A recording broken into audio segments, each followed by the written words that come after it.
Just pause mode and join with me, please, in saying the karakia. Whakataka te ho ki te uru, whakataka te ho ki te tonga, kia mā kina ki uta, kia mā taratara ki tai, I hei ake ana te atakua, he teo, he huka, he hau, he Māori ora. Thank you very much, appreciate that. Well, it's an exciting day for me because I just want to express my gratitude, Andrea, to you and your colleagues. We're seeing today, I think, the culmination of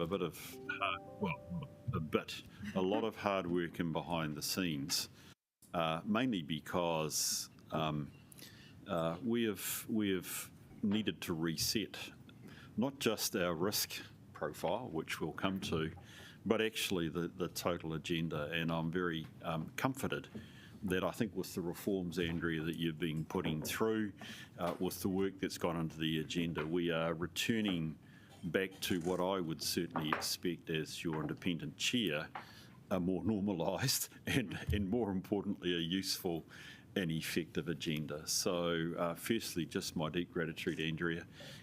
It is a great agenda. We're going to see some new faces which are here supporting us as we try and rework this. The thing that does really excite me is indeed the strategic risk paper, along with all the rest, but because I am determined that we go into the end of the triennium with a current risk register in place so the new council can receive the position we are leaving for them. So it's great news, and thank you again for everybody for the work. So with that, we are going to rock into the work. It will be full. Tony, you've asked me to have an hour-length lunch. I think you're away to Greater Wellington to do a submission or something. So we will. You've asked me from 12 through 1, correct? Yeah, well, probably 12 through. Oh, you're brilliant. That'd be great. Let's see if we can make that one work, Tony. Thank you for that. That'd be good. I'd be if we can keep it the half hour. That is absolutely wonderful. So I'll come back to the agenda in a couple of moments. So that's not an apology, it's just a recognition that you're on there. Are folk able to stay the course of the meeting? Perhaps it is where I get to the agenda. Part of having a normal process as a committee is not just what's on the agenda, but at the end of the meeting I would ask the committee just to delay their departure, because good committees, risk committees, will always meet without officials with both their internal auditor and also with the external auditor, and I'm keen also that we do that. So at the formal conclusion of the meeting, after I've closed it, we said the karakia, we will have probably 10 minutes each with the internal auditor and then the external auditor. So I'll be keen to do it. Yes, John? Yes. Oh, well, no, sorry, no, Fiona. Yeah, a new. Have you not met Fiona before, John? We'll introduce them as they come on. Karen is appearing. I think Karen is appearing today because we've got a wrap up of the old audit. But Fiona is our new audit director, and along with Laura, I hope they can be with us at the end of the meeting for that, just that auditor only time. So are we talking about 2:30 finish? I suspect we're talking that length. Yes. Yeah. Sorry, we've just got a very heavy week this week. I will play my bit, but if we could just be as efficient as possible, because thank you. Good. That's right. Well, Tony's helped by giving me a half-hour lunch, so thank you for that, Tony. I appreciate that. So with that, again, we're all here. It's great. And there's no apologies. I'll move on. Conflicts of interest. Any matter in the agenda you need to note your interests for? No? Let's move on to the minutes of our last meeting. It seemed quite a while ago. Lots happened. 12 Feb. I'll move from the chair. We take those as a true and correct record. Do I have a second? Thank you. Pardon? John, yeah, don't worry. No, don't worry. Good, John. Well, I'm there. Thank you, Andrea. Right. So take this. Take your remote. This is my one place I've got to remember this and vote. And if that's okay, please.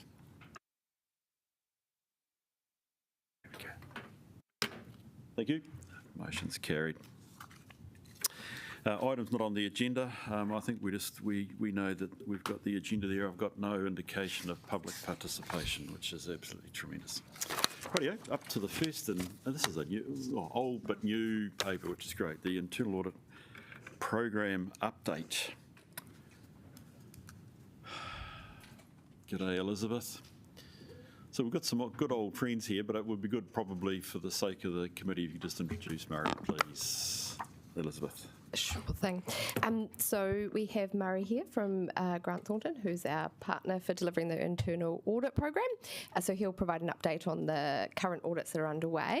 But just in terms of introduction to the paper, this time we've combined all of the internal audit pieces of work together so you get a holistic overview of the program.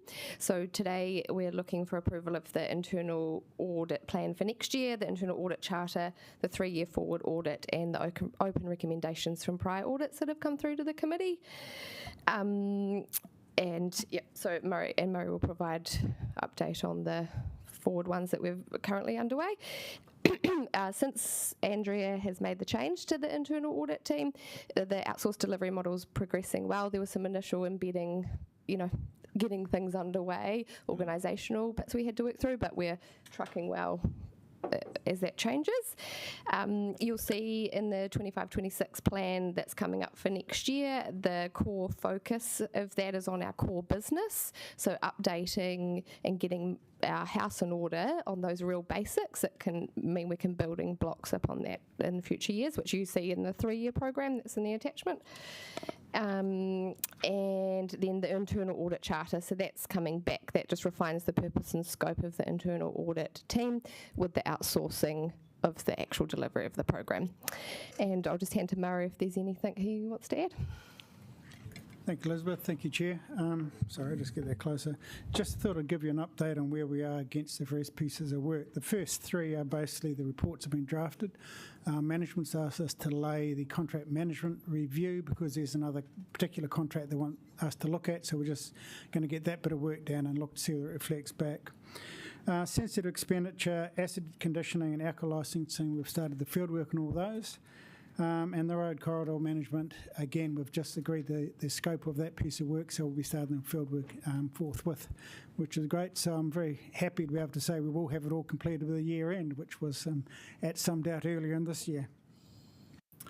Happy to take any questions on those pieces of work.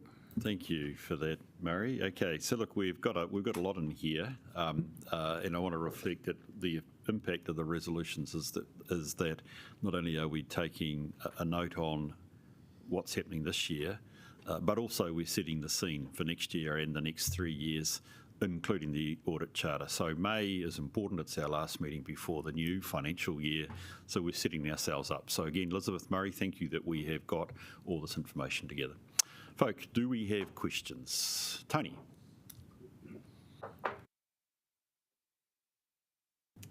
Yes, welcome, first of all.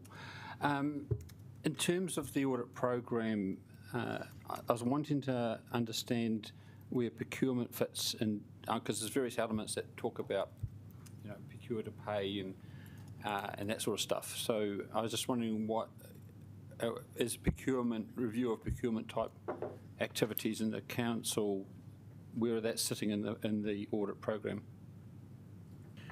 Thank you for Matthew, Chair. If you look at procurement as a discipline, one element is contract management, which we've picked up this year. There's other elements such as procure to pay. We haven't got procurement as a single topic at this stage, but there's elements of that complete procurement process embedded across it.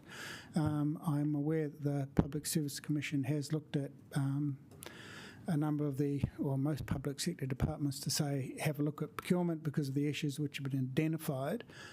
As we're looking at contract management and other ones, we're taking those requirements of the public sector into the work itself, which has primarily been around data privacy, data security, right to audit, and those sort of conditions, which is the sort of things we're picking up in our work. Okay. And also, so road corridor management, what does that I mean, what is that audit going to look at? It's a very good question. That's part of the program I inherited, but the original scope was looking at a number of activities within that, but the timing is such that the road corridor management contract is going to go to market at the end of the contract term. So we're looking at that process, part of which is a Section 17A review of the cost effectiveness of the outsource and of the alternative models. So we've changed the scope slightly from what was said. So we're looking very much to say, is the council doing the right thing to ensure the best value for money and best effectiveness across that contract, which is quite a large contract. Okay, and one more question if I can. So as these audits, internal audits finish, is this committee or elected members going to get some sort of review report saying, you know, this is what's happening, and could you explain that part of the process, because that's the bit I see, I guess? I certainly hope so. So yes, that is definitely the intention. The next committee meeting, they're just in approval process at the moment with ELT, and they'll come back to the next committee meeting. Can I just note, just to be clear on the process, because I think it's a really important part. So we receive a draft report from Grant Thornton. We are then asked for comments, and we're not there to change the report, to influence the report at all. That is Grant Thornton's independent view. But however, the recommendations may have a cost-benefit aspect that we would like to put up, so that when it comes to you as a committee, you get both sides of the story. And so that's a really important part of the process, that we maintain the independence of Grant Thornton, but we also give you our perspective as as officers around the recommendations. For the most part, there won't be any kind of concern, because we've got a very collegial working relationship, albeit with a tension in there, which is entirely appropriate. But all reports will come to us, come to you guys. And we will also be ensuring that we have a regular report that has all of the outstanding recommendations and the status of those recommendations for internal audit and external audit that come to you on a regular basis. Okay, thank you for explaining that. Thanks, Tony. Do you have other questions? Just some observations from me, which hopefully are helpful for everybody. I noticed that paragraph 18, just that importance, Elizabeth, about, I guess, in effect, organisational acceptance of the internal audit function, which to some extent you're talking about. And I guess just a small plea, Murray, please bring all your wit, charm and wisdom to do that, because I'm conscious, having had to review and look at internal audit functions, it is something of a sell job. But I would also hope equally, Andrea, that you and your colleagues are in the position that you really do want this. So the value needs to be seen, but equally I'm expecting the organisation to respond to it. So that is really superb. 25-26 program, very happy with the look of that program. As you said, Murray, it's pretty much back to basics. And I think with the briefing you gave me earlier on, some time ago now, I totally get that. So personally, I'm comfortable with that. I would just draw members' attentions to items 5, 6, 8 and 9. This is on page 12. That actually, I'm very happy with those, because actually they're covering off. It's a bit like I think your point about procurement to Tony before, Murray. They're covering off core elements of our work. But if you want to think about the Auditor General's integrity framework, read prevention of fraud, prevention of waste, those ones really hit the button on that one as well. So as I said, or as you said, Andrea, we're back to basics. I think that's a really, really good thing. I must confess we haven't spent a lot of time looking at the forward program. I have, and I'm very grateful. I must confess that the table that you provided us with on page 22, that's the second attachment, is a brilliant read. I think for two reasons at very least. One, it tells me actually the range of activities that a local authority has to undertake. By the way, I was with a local authority that has 87 people to do this, but believe you me, that's a very small council. One of the things that interests me, I'm comfortable reading that looking through actually where the focus of the 3-year rolling program is. One of the things, though, that we've mentioned is an assurance plan. To some extent, this is sort of a formative assurance plan. The thing, Elizabeth, that interested me was the right-hand column, okay, because that's actually got all the other stuff that goes on. So that to some extent, I would be interested to explore with you, how do we get visibility on those? Because, you know, if you look at it, if I was to take the first one, customer and, well, no, let's take the second one, planning and environment. There is no planned work at this point around planning and environment, but there's also very good assurance work going on if you think about the IANZ audits and what have you that are going. So I'm just wanting to raise the question, is there a conduit for at least for us to understand what is the outcome of those? Yeah, I think that's an excellent point, and I would be more than happy to start to pull together a bit of a summary of where those things are at. I think that that's a valid aspect, and I think we can build that into part of the work that we're doing in our risk management and also our assurance area. Yeah. So we will look to see how we can incorporate that into future papers. So I mean, I think actually this becomes a bit of a drive. You know, the whole diagram becomes a bit of a driver for us to think not only about the work we're doing and with ELT commissioning, but also the other stuff that goes on that goes through it. Tony, conscious Tony that you got a question, but I think I just have one other point I want to make, which is the importance of the charter. And I want to say that's what I'm trying to give from this committee's perspective.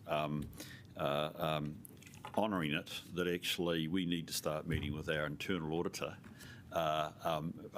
with committee-only time, because of the important point that we have, particularly at the end, which is that the internal auditor has unfettered access to this committee and vice versa.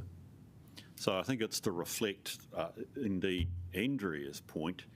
The internal auditor has a slightly odd role, a bit like your electoral officer, quasi-independent, and actually they need to be able to see that independence through direct access to the committee. And that is being built into this charter, which is standard, but it's good that it's there. So I'm very comfortable with the charter. So overall, I'm very happy with that. But Tony, you've got another question. Yes, and the table, if anyone's watching, the table, which is in Appendix 1, around the work program is on page 21, 22, is very, very useful. I mean, so thank you very much for transparency. But in line with the transparency, I just also wanted to pick up that in two of the major areas of activity in the council, which is planning, environment, and also infrastructure, they don't have any particular audit activities in that space. And I just wanted to comment, you know, was there a reason why? Because especially in, I have to say, our track record on infrastructure projects has not been very good. And I was wanting to know why there wasn't a focus in that area in the next 3 years. Thank you for the question. It's less not a focus on those areas than, I guess really it's a rationing decision. This is how much resource is available put across these things, and then it's purely a prioritisation question. As the Chair said, the decision was made that getting back to some of the core internal controls, make sure they're working effectively, was the direction we decided to pick on. The column, the unnamed column, the third column across identifies the work that has been done over the past across each of those things. That's trying to give a view that says that while this year we may or may not have much work there, in other years we've done a lot of work in that space or not. So the decision of management and yourselves, if you're comfortable with that prioritisation, then you can endorse the program. If you'd like the prioritisation to change, obviously, you can change the program and put some work in that space. Okay, thanks. Tony, I wonder if I could just make a couple of comments, because I think it's a fair question. I mean, this was meant to, this is the whole point. Of actually the table, which it gives us a sense of where our priorities are. I can't help but think we've got a star turn later on in the session from Jenny about infrastructure, and so we're getting that information. We're also hearing from Jeffrey around the PMO. I would also note that actually the refresh of our strategic risks will be an important point where, in reality, I know I will want to come back and have a wee sense check that actually this program here, Tony, is actually fit for purpose. Now, I mean, I think broadly it is.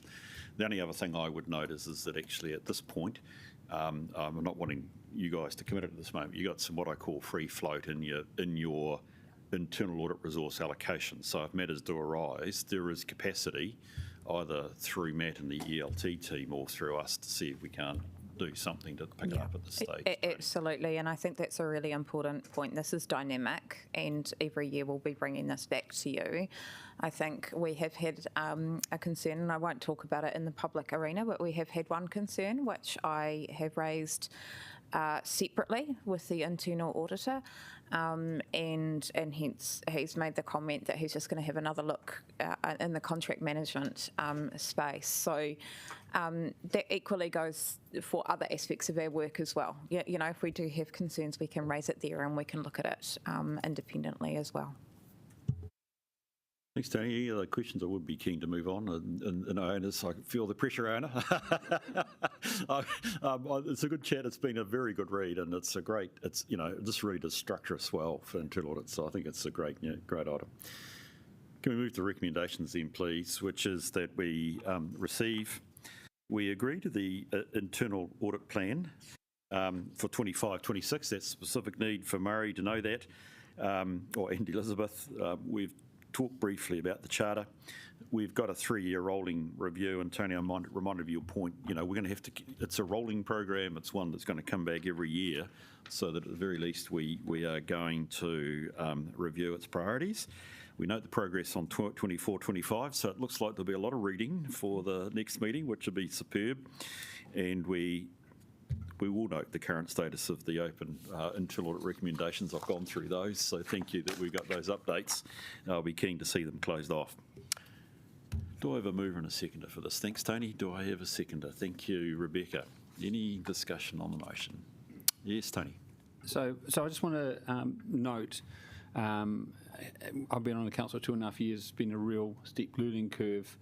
And being on the Audit and Risk Committee, when I was first appointed, I thought I was sort of being parked here, so to speak. But I think people need to know, I know there may be very few people watching, but I think and I've learned that the Audit and Risk Committee is a very important role in terms of having a very neutral oversight and a very systematic oversight of the council's activities and providing the sort of reassurance that there's no completely safe way to be sure that the business is doing all the right things.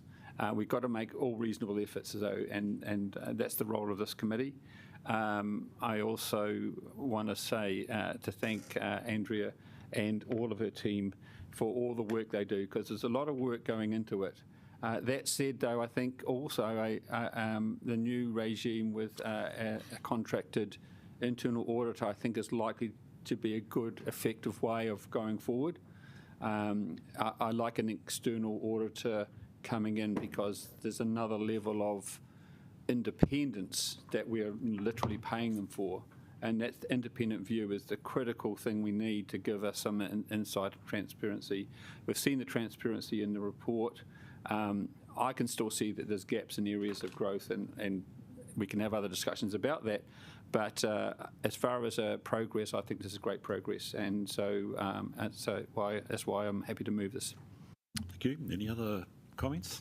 Rebecca, would you like to make any comments? Can you please take your remotes, and all those in favour, press the green button. In front of the voting. This is not bad for me. But I'm the last to vote. There we go. Thank you. It's carried. Appreciate that, and appreciate the sentiments or the comments, really. Tony, I absolutely agree. Another good area, tax governance. This is another really good area to be looking at, and I'm grateful for Karina, and I think you've got a guest as well with you, Karina.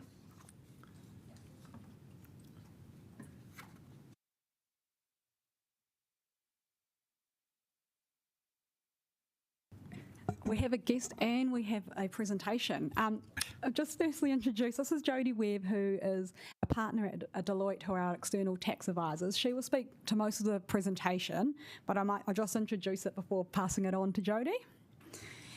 So Deloitte have been our external tax advisors for about a year and a half. Prior to that, we had PwC. So over the time, we've had Deloitte on board. We did have a changeover as well in staff in our financial accounting team who are predominantly responsible for tax at council. But we've been working quite hard at lifting, firstly, the operational level, so making sure we have all the data captured so we can file all our tax returns on time. And the last wee while, we're working now on lifting our overall tax maturity in the tax governance space. And so part of that, what we've done is we've developed an internal tax governance policy. And one of the key aspects of good tax governance is actually regular reporting to the governing bodies, so this Audit and Risk Committee, so that you actually understand the tax profile at council and the tax risk we face. And given this is the first time we've discussed tax at the Audit and Risk Committee, we thought a good starting point is to have Jodie on board today to talk about what is tax governance in that role. But I will start it off by just giving an overview of the taxes we actually pay at council, so you can kind of understand the tax exposure we have here. I have to figure out how do we work this. Is this? Ah, excellent. Sorry, this is the first time I've had slides at Audit and Risk Committee.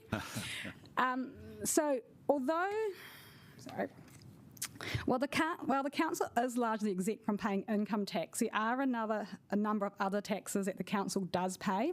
So this graph here is the net tax paid by council, which shows PAYE, so the tax on salaries, is by far our largest at 42 million.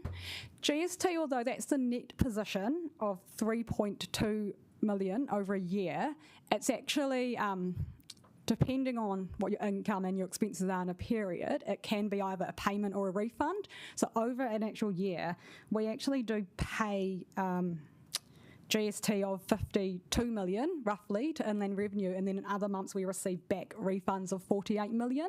So although it's small in this graph, when you gross it back up, it is quite a large number. And the other two taxes we have is fringe benefit tax, so that's tax to employees on benefits, which could be things like a leaving gift, if we were providing something like that, and then also just non-resident withholding tax, which is largely what we've paid on some of the exhibitions at Takina. So I'm going to pass over to Jodie now, the rest of the presentation. Welcome to the meeting, Jodie. By the way, I'm Bruce Robertson, probably the one unfamiliar face here for you from the Independent. So welcome and look forward to what you're going to say. Thank you, Chair, and thanks, Karina.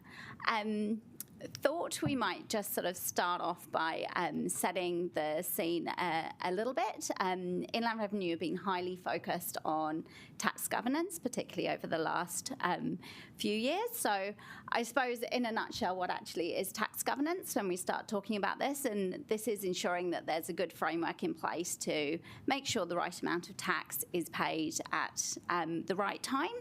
And that can be through having good systems, controls, processes in place to make sure that tax compliance is kept up to date and risks are managed. But it's also a bit broader than that. It's also making sure that it's not a set and forget, that essentially those controls and processes are kept up to date and current, regularly tested, and also that there's those that are ultimately responsible for tax have good oversight about what the key tax risks are, how much tax the organisation is paying, and is kept up to speed on kind of the status of tax-related workflows. And there's a number of benefits to actually getting tax governance right. Probably the first one is cash flow. As Karina highlighted, kind of overall council pays 46 million to Inland Revenue. If you get tax wrong and you end up underpaying, interest on underpaid tax is currently just below 11%. And if you pay too much, you only get 4% back. So it actually can be quite a significant cash cost of getting it wrong. And that can rack up quite quickly, as well as kind of penalties, which can start at about 20% if you're not demonstrating that you're taking reasonable care when it comes to tax. And not having good tax governance can be a sign that you haven't taken reasonable care. There's a few other kind of efficiency savings of having good tax governance. It can help highlight opportunities for process improvements, maybe getting reporting out of the current systems that are there better from a tax perspective. And obviously there's the reputational kind of risk of not getting tax right. Obviously it doesn't look great kind of in the media if kind of Inland Revenue is paying close attention to an organisation. So lots of benefits around getting good tax governance in place.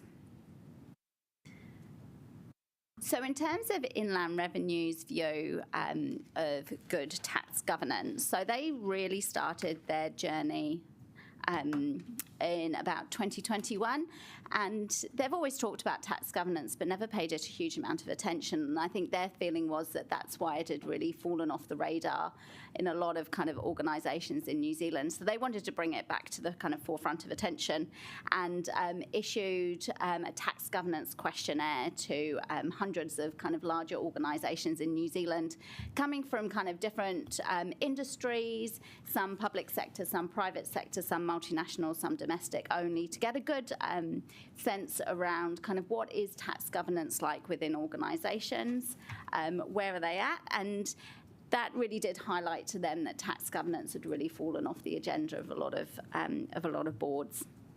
And it helped them show that kind of actually what were the key fundamentals of good tax governance. And those are things like we talked about before, which were, thank you, which was developing like really robust tax strategies and tax control frameworks in line with like the organisation's risk profile. So fortunately, they haven't gone down the route of like the Australian Tax Office, where they've been very prescriptive in exactly what tax governance documentation should look like. They've very much said it needs to be kind of fit for purpose within your organisation. They've also said that it's not that set and forget, so obviously needs to keep on being revisited, refreshed, and truly embedded within an organisation.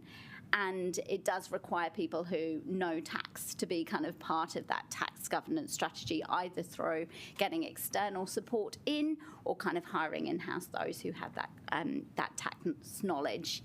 And although not getting kind of, or not having good tax governance documentation in place won't automatically result in penalties, it will certainly frame up their approach to how they review an organisation. So poor tax governance would mean you'd be subject to a greater level of Inland Revenue scrutiny. And as I mentioned before, it'll also mean that it'll be harder to get kind of lower penalties applied if they find that tax is wrong. So throughout their kind of review process, they came up with this tax governance maturity model, which started at those who have kind of emerging tax governance, which really meant that there was not a lot there, through to progressing, where there was some documentation there, possibly not as formalised as it should be, and maybe not sort of under a broader tax governance kind of strategy umbrella. Then through to established, which is really where they would like taxpayers to be, the majority of taxpayers to be, where really there are good processes, policies, controls in place, regular testing, and those who are ultimately responsible for tax have good engagement. And then aspirational, which is really going to be very few taxpayers reach that stage. That's the larger end of town that have a lot of complexity within their tax, most likely operating cross-border as well, where they might then have the benefit of using technology or broader systems to kind of really enhance their tax governance. So in a Wellington City Council context, we would expect you to be aiming for that kind of established level of tax governance. And from the work that we've been doing with Wellington City Council over the last year and a half, we very much view you as being in that progressing to established phase. There's certainly a lot of good policies, procedures and controls in place. A lot of it is really bringing it within that broader tax governance or under that broader tax governance umbrella and just formalising things a little bit more. So in terms of sort of key risks and key tax risks that we see for organisations similar to Wellington City Council, a lot of it is really just not having that good tax governance in place. And that really is the umbrella that helps kind of mitigate other tax risks. If you don't have good tax governance embedded, then it does increase that overall risk profile and heightens the tax risks around these other areas. So one of the other tax risks we see is that potential loss of institutional knowledge. So if there's significant changes within a finance or team responsible for tax, then some of those deadlines can be missed, and obviously that can lead to underpayment of tax, penalties, late filing, etc. That lack of resource, again, like Inland Revenue's requirements are constantly increasing, so having the team well resourced enough to manage all those compliance obligations can be a risk in organisations. Again, having that kind of lack of connectivity between those responsible for tax to what's happening in the broader business to understand whether transactions might actually have a tax impact or not, and making that connection. And then like the use of manual systems and processes rather than making use of some of the sort of technology options that are out there to help with that sort of data integrity. So like I said, kind of we see that Wellington City Council are managing a lot of those risks quite well and have a good tax governance framework in place. It just can be elevated and formalised a bit more. So over the kind of 18 months that we've worked with Karina, Andrew and team, there's been quite a number of steps that have been taken to help sort of close some of those gaps that have been identified, and there's a few more that we're working with Council on to help kind of close those gaps even further. So, for example, we catch up monthly with Karina and team to talk about the sort of tax workflows, as well as give updates on regular tax developments that are happening. That could be relevant to council. You've already formalised your tax governance policy document, so that'll be something that gets a sort of check-in on an annual basis to make sure it's still current and fit for purpose. We run kind of tax trainings for the team. We've done one on sort of property taxation, and we've got some others kind of in the pipeline that we're looking at that are most relevant in the council context. And obviously we're doing kind of updates like this for you to give kind of you awareness of kind of what the key risks are within council, also what might be upcoming that could be relevant, and anything else sort of within the tax landscape that would be applicable. Also undertaking kind of specific tax type reviews on a rolling basis to make sure that there's regular review of policy and procedures to make sure that they're kept current and up to date with any legislative changes. We also undertook early last year what we call a tax risk workshop, where we had a look at kind of the status of the tax governance, and that's something that we plan to refresh every 2 years, just to see that kind of improvement and see if any new risk areas have kind of opened up that would need addressing. Thank you. Is that it? Sorry. Yeah. Brilliant. Sorry. Oh no, that's wonderful. Great to get the update. I think you have the first question. Thank you. I never understood this could be so interesting. Sorry, this. Great. Yeah. I'm glad there are experts in the room. I was just curious about your table and how you got to figures like 71% on data and systems. Like, what kind of questions were you asking to? Yeah. So a lot of the questions they're sort of weighted questions, and some of them are asking things about the types of reports that come out, how much kind of manual manipulation needs to be done, also asking questions about sort of the levels of review that each kind of tax return undergoes, if there's true awareness of the information that might be tax sensitive from the point that it's entered into the finance system to the point it then goes through to a tax return, just to make sure that those who are involved in the tax return preparation process, be it PAYE, GST, are aware of things that might be tax sensitive. And so there's probably about sort of 400 questions, I think we asked, that covered broader tax governance. So are there policies, processes in place for this particular tax type?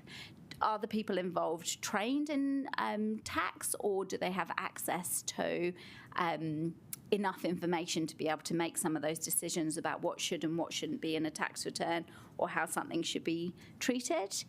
The process, which is kind of very much like who's involved in that, what are the levels of review, the data and systems, so how easy is it to kind of extract a report from the finance system, and how much manipulation goes into that, and how much does technology kind of play a part in helping improve some of the integrity of the data that comes out. Okay, so you've been thorough, 400 questions. Yep. And just the other question I had, how does this, in your experience, compare to other councils that we would compare ourselves to, like Auckland or Christchurch? It is actually very kind of comparable to the results that we're seeing. I think a lot of organisations in the public sector more broadly are on this tax governance journey, and often not being really income tax payers. Sometimes the sort of tax governance, there are sort of bits in there, but maybe it hasn't been given the attention that is needed in the past. So this is kind of very much, the results we're seeing are very much kind of in line with other councils and other public sector organisations, yeah. Thanks, Tony. You got other questions? Jodie, just a couple from me, please. Do we have any sense of when the inland revenue might come and look at us? No, I wish we did. All I can say is over the last 6 to 9 months, we have seen broadly the level of inland revenue activity increase probably tenfold from what we had seen prior to that.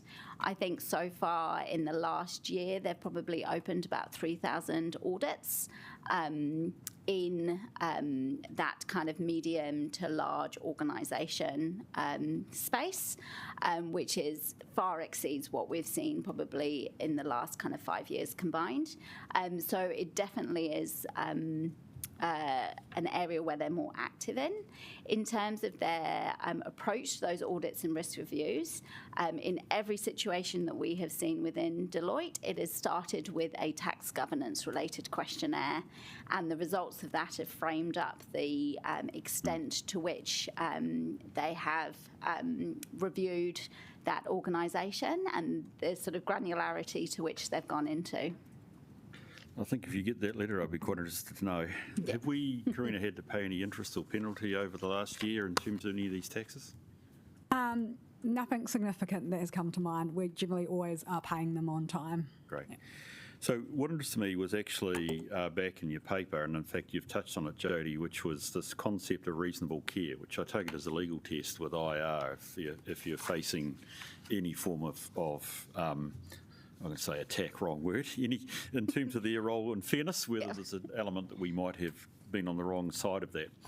So it strikes me that particularly if they're going to come in with a tax governance questionnaire, part of us demonstrating reasonable care is indeed having this tax governance framework, correct? Yes, that's correct. How important is it? I guess what I'm looking at is we're in the progressing stage, I think it is, as in contrast to the established. That's not a black mark against us? No, that's not. And they're very aware that a lot of organisations are on a journey. Yeah. So it's demonstrating that steps have been done to improve the tax governance. And I think I would say very close to being at that established level already with some of the work that's been done. But I wouldn't say that it would be a black mark. No. Straight away. That's a bit black and white, if I can overuse that word for me to ask that question that way, but I get it. So sorry, I might have missed the point. When do you ask your 400 questions again that we know that we're at 95%? Sorry, say that. When do you ask your 400 questions again to know that we're at 95%? I think we're scheduled in for early 2026. Yeah, Yeah, okay. so I think it was about March 2024 Yeah. that we did the first assessment. So we'll be looking about that time frame next year. Strikes me as really important, and I'll be very keen again from a risk perspective to have the assurance. I do like the fact that you noted the risks around this, and I think I'd be interested to see more of that when you perhaps come back with the results of that. Well, Tony. So I do understand that most of the governance is in the detailed operations of the City Council, but I was wondering if you have any particular comments about a more topical issue on the one topical tax issue, which is GST on rates, and how much that, whether that fits into the governance, and because I know that that's certainly something that is a bit of an ongoing issue with income points of view in the government, Yeah, I think that sort of feeds into some of that broader just being aware of kind of some of the legislative and inland revenue kind of guidance changes that are coming up. So when we talk monthly, any developments that are relevant to council, and that has been one that we've talked about in the past, are kind of brought to the forefront, and something that certainly is discussed kind of in detail as part of the sort of rolling reviews. Obviously GST will be one of those taxes that will be looked at, and again kind of making sure that those policies and procedures around sort of GST on rates is kind of up to date and current, but also as part of the tax governance is report when doing those regular reports. Obviously if there is change in legislation or inland revenue guidance or even case law, that would be something that obviously would be such a significant issue for council that it would likely be raised in a forum such as this. Anything that's worried me in that sense. So there we go. So with that, thank you, Jody. I noted with some perhaps irony that the 7th of May is a very interesting day for provisional taxpayers, but that's you haven't touched on that, but I perhaps might come and see you. No, look, can I please see somebody prepared to move that we receive the report and that we endorse the annual report back to this committee on tax government matters, with thanks to Jody. Thank you, Iona. Thank you, John. Any discussion? There's none. Can I ask you to take your remote and vote, please?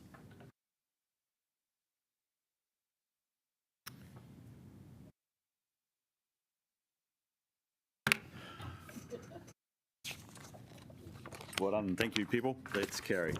Right. We move on to the risk management report, and I think Beth is there. I was a bit worried. I couldn't see you at the start. And Vaughan, welcome.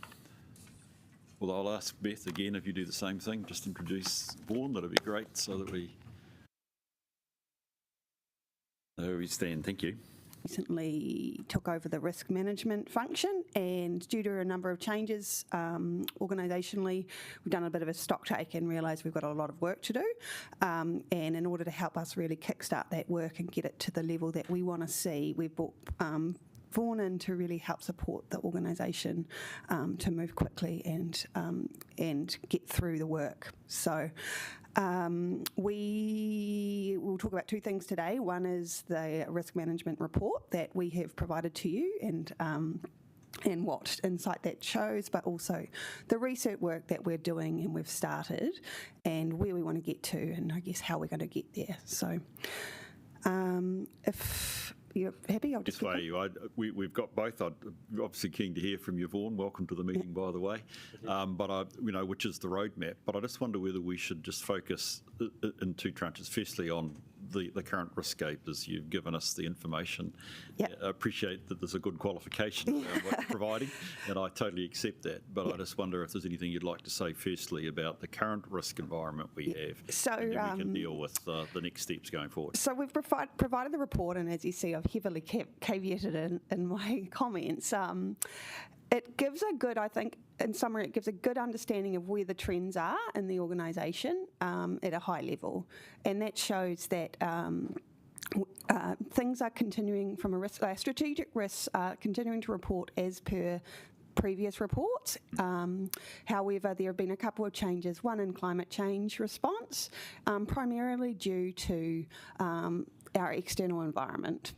So the changes that we're seeing around us have led to an increase in the risk, as it's not surprising, and therefore it is reporting at a higher level, and also a reduction in the risk in relating to our workforce constraints. And again, that is primarily due to the external environment and that our labour market has changed. The context for our labour market has changed. So Meredith is happy to talk about that if there's any questions. Brilliant. But, the report was prepared on a previous template with some changes, so it's simple and it's done really just to give the indication of where things are trending. It is not where we want to be in terms of the level of reporting that we want to provide to the committee, and I guess next time we're back in front of you, we hope to show you something very different. Great. So look, I wonder if one of you could just hold horses. Are there any questions on the? Perhaps we could take questions at this point on the current risk environment, and then we'll present on the roadmap, etc., and then take more questions. So Tony, I think you've got a. Sorry. Oh, sorry, Anna. Thank you for this. Look, I know it kind of goes into the second part, but I was a bit puzzled about why we were doing this. It looks like a management technique. We've done quite a lot of work around identifying what the risks are, and I think I would have thought we need to focus more on actually fixing them. And I was interested, you won't be surprised, Beth, that I'm going to ask a question about climate change. Climate change, we've known about this since the 70s, so this has all been predicted. I mean, not obviously exactly, but why would you be going from unlikely to, what word did you use, to possible? Like, that should be a given now.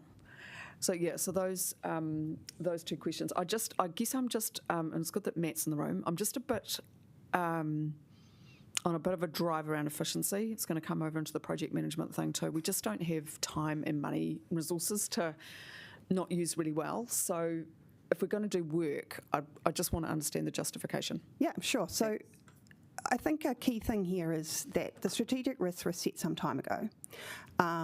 Since then, we've had a new LTP, and that LTP is in the process of being amended. It's always timely to review your strategic risks after an LTP to make sure that they align with the organisation's priorities and strategies. So I think that's a timely thing. The reality is that we are behind in that, and we want to catch up. Again, there should be regular reporting to this committee on those strategic risks and how we are tracking against them, and the reality is that hasn't happened for a year. So in discussion with the Chair and Deputy Chair, we agreed that notwithstanding we are not in a perfect situation and that we know the strategic risks are going to be reviewed, we thought that given the lack of reporting, it was still important to bring something to the committee to show how things were trending, within the context, of course, that we are proposing to kickstart some change. I see that as quite efficient, if I'm honest with you, Councillor. And the thing is, we need to get moving and we want to get on and do that work.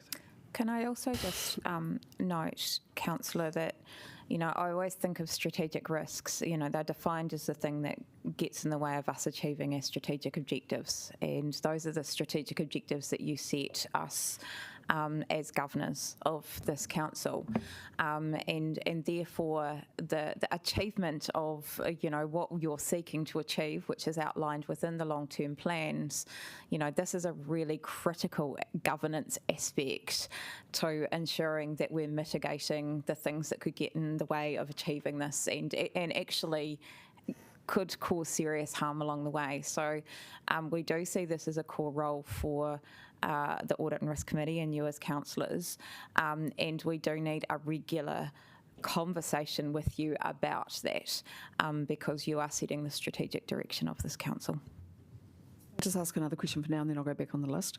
So in the table, which we seem to look at quite a lot, what new risks are you seeing? I mean, some of these are just pretty much what we'd expect? So, Councillor, as I said, these are based on the current strategic risk profiles, and as I set out in the paper, those are what we are going to review. So we will be running workshops with this committee and all elected members around the strategic risk. This is Vaughan's here to talk to that work, so to make sure that given that our change in strategic priorities through the LTP, that we are getting the correct strategic risks identified and that they can be monitored appropriately. Yep, but climate change risk is not going to change, presumably cyber attack, earthquakes. So I'm still struggling to understand what you, I mean, you might adjust, but what are you going to find that's really new?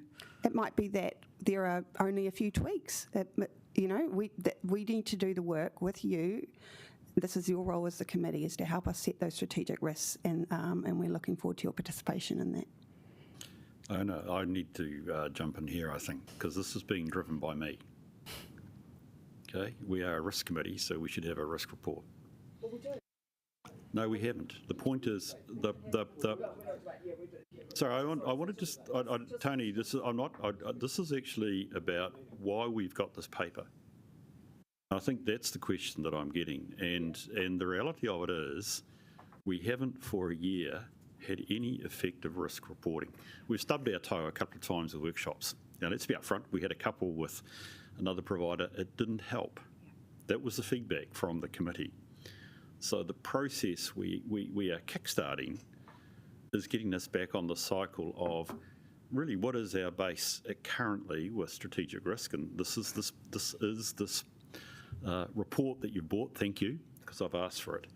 And obviously, we will talk with Vaughan about how we're going to move it on, because actually this becomes the core of this committee's focus, along with that very good paper we had around internal assurance, that actually these are being controlled. So it's important that we do it. Pardon? Yeah. I think we've got Rebecca first, and then I'll come to you, Anna.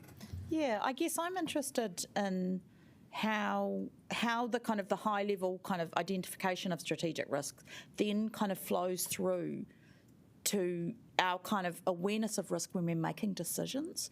And to me, it's about the connection for us as governors of those things. And so I would like that to be a really kind of core part of the work. And because that advice around risk when it comes to those individual decisions, for me, is key for our roles. I think that's exactly how I feel too, Councillor, and so that's where we want to be moving towards, so that we're bringing risk and bringing a risk focus into all of our decisions. And that's one of the key reasons that we've asked Vaughan to help, is just to help really embed that sort of risk focus and maturity across the organisation.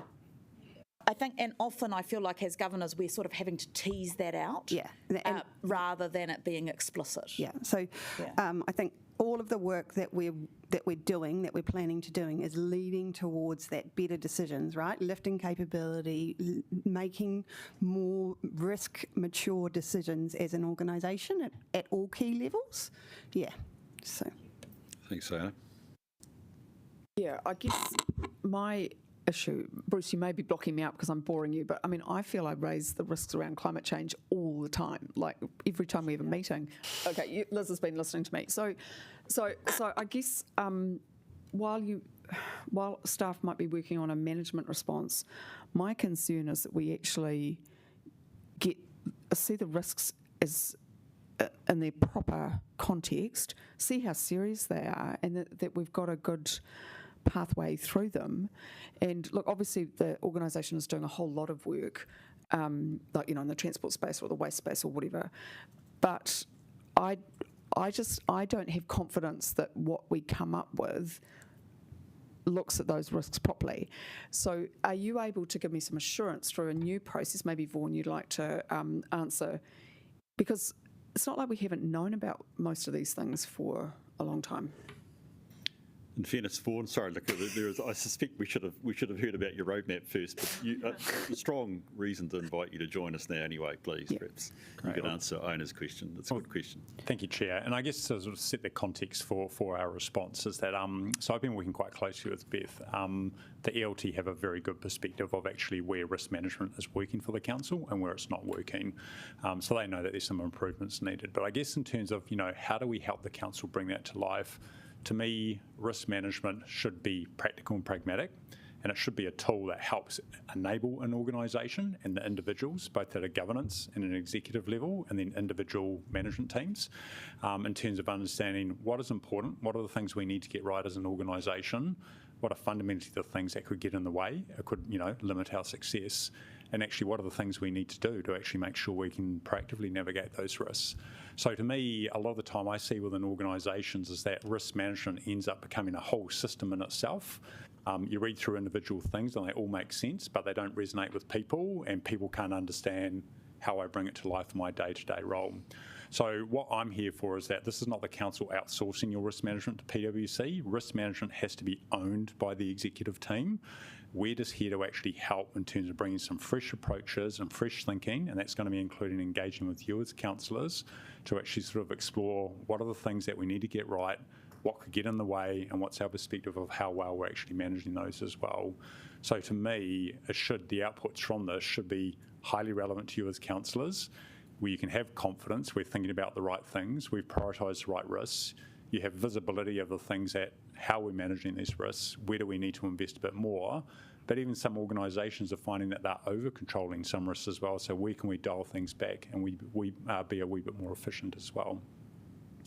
I'll come back to the climate stuff when you hear about the roadmap, but I just also want to raise my question around the future of work, and again, whether you're seeing that with the level of risk that is there with AI really coming on board, it's just, speeding up. So from my perspective, so Beth is absolutely right. When you look at the actual economic part of the economic cycle we're at, and unemployment and roles, we're not like where we were 2 years ago, right, in terms of struggling for capacity and capability as well. AI is something which a lot of organisations are exploring, but are still trying to figure out what does it mean in terms of the non-trivial things that we can bring to life to really enable the organisation as well. So a lot of stuff's sort of trivial at the moment, but that's a great example about actually thinking about risk in terms of not only downside, but actually what are the missed opportunities that we may be missing as well, about how we could do things better as well. So we'll be having some workshops with you where we'll be bringing essentially a long list of strategic risks, both in terms of those that have been identified by the council, those that we're seeing across our other local government clients as well, and sort of some of the broader themes that we're picking up as we review the current LTP as well. So there's going to be quite a good exercise to go through and sort of understand people's perspectives and where differences may exist between elected officials and the ELT as well. And I wouldn't be surprised if climate change is in the middle of all of that. In fact, I hope it would be. Sarah, you've got a question. So I've been reflecting actually on the work that councillors did. We looked at our risk appetite for various different things. And the reason I've been reflecting on this is it's pertinent to the decision around the fencing of the waterfront. So I remember that we accepted quite a high level of risk. I'm sure I'm not wrong in saying that councillors decided the public, we wouldn't try and mollycoddle the public too much. And this was after the guy that, hung off our windswan sculpture down there and broke it, and could have been a very nasty accident for him. And it was an expense for us. But I actually haven't seen that work that we did brought to us attention in any shape or form in the discussion of whether we really want to pay $11 million to fence our waterfront. So I'm saying, well, how do we use this stuff? That example is one that I bring up quite regularly, Councillor, and Councillor Randall brought it up when we were talking about edge protection some time ago, and I think that's where I really want to get to, when we're bringing reports to you, that we're clear on the risk appetite that the organisation, you as governors have set, and where this sits within that. And we're not there yet, I absolutely agree, but that's where I think we really want to get to. And I think that example was a really good one of testing the reality of these of this concept for you and putting it into practice, because it is going to be a challenging decision to make, and that is one that shows, just how real these things are. So that is very front of mind for me in terms of the work that. So I do remember we decided to accept quite a high level of risk there. It wasn't the most conservative rating. The reality is, though, when you pick that up as an officer, it's quite challenging to understand what that means in real life, and I think that's what we're trying to get to, as Vaughan said, bringing it to life so that officers understand what this means for them in their role, and then how to provide that advice to you as decision makers. Okay. Can I ask one more? It's different. Sure. The financial strategy. Now, I'm personally incredibly interested in any risks to our financial strategy, especially going forward. I know that I appreciate that Councillor Panna is asking very, very high-level futuristic questions, but for me, this committee is also about monitoring what's happening in a much shorter time frame. And I'd be very interested in us keeping a much closer eye on some of our big projects, like our sludge minimisation plant, even our sewage treatment plants, our really big infrastructure commitments, our Civic Square projects. And I feel that we haven't possibly been given enough regular updates on those to understand how they're impacting our financial strategy. Yeah. Is there any comment on that? I think there is a little bit of work that we're doing in terms of understanding the reporting that's coming through to you through the significant projects reporting and what that includes, versus, I guess, we currently report on strategic risks. So you wouldn't necessarily expect a project to be reported through a strategic risk report unless it was impacting on the financial strategy. Well, impacting to the point where it's impacting on our ability to achieve our strategic objectives. So it's quite a different test. But I think I know that some questions have been raised, and I'm not actually sure of the response, I'm sorry, but I'm looking to Jenny here in terms of knowing that there is a request and a desire to see some risk reporting through the project management aspect. So I'm just going to look to Jenny. Perhaps if I also add to that before we get to Jenny, I think there's a really important concept here. Risk management across the organisation has been quite fractured is probably the way that I would describe it. So in looking at some of these projects and the significant projects, you as governors need to get assurance from us as officials that actually we're looking at the risks around those key projects in the same way that you're setting the risk framework for us as an organisation. So very much if I use the sludge minimisation facility, we use the same risk framework that we have set as an organisation, and then we use that at a project level, and that information goes to the governance group. But that is not consistent across the board. And part of the policy that this council, the risk management policy that this council adopted last meeting, that was starting to make the roles and responsibilities and the expectation of all staff really, really clear on who should be doing what in that space. So you're absolutely right to raise it, but we also need to tidy up some of that internal stuff to make sure that we're doing everything consistently to then support you when you also receive reports on individual projects, to know that it's set within the same framework as well. So there's a really important underlying control environment that we're working on here, not just giving you updates around significant projects, because you need to understand that the same control environment is set in place for all of those projects as well.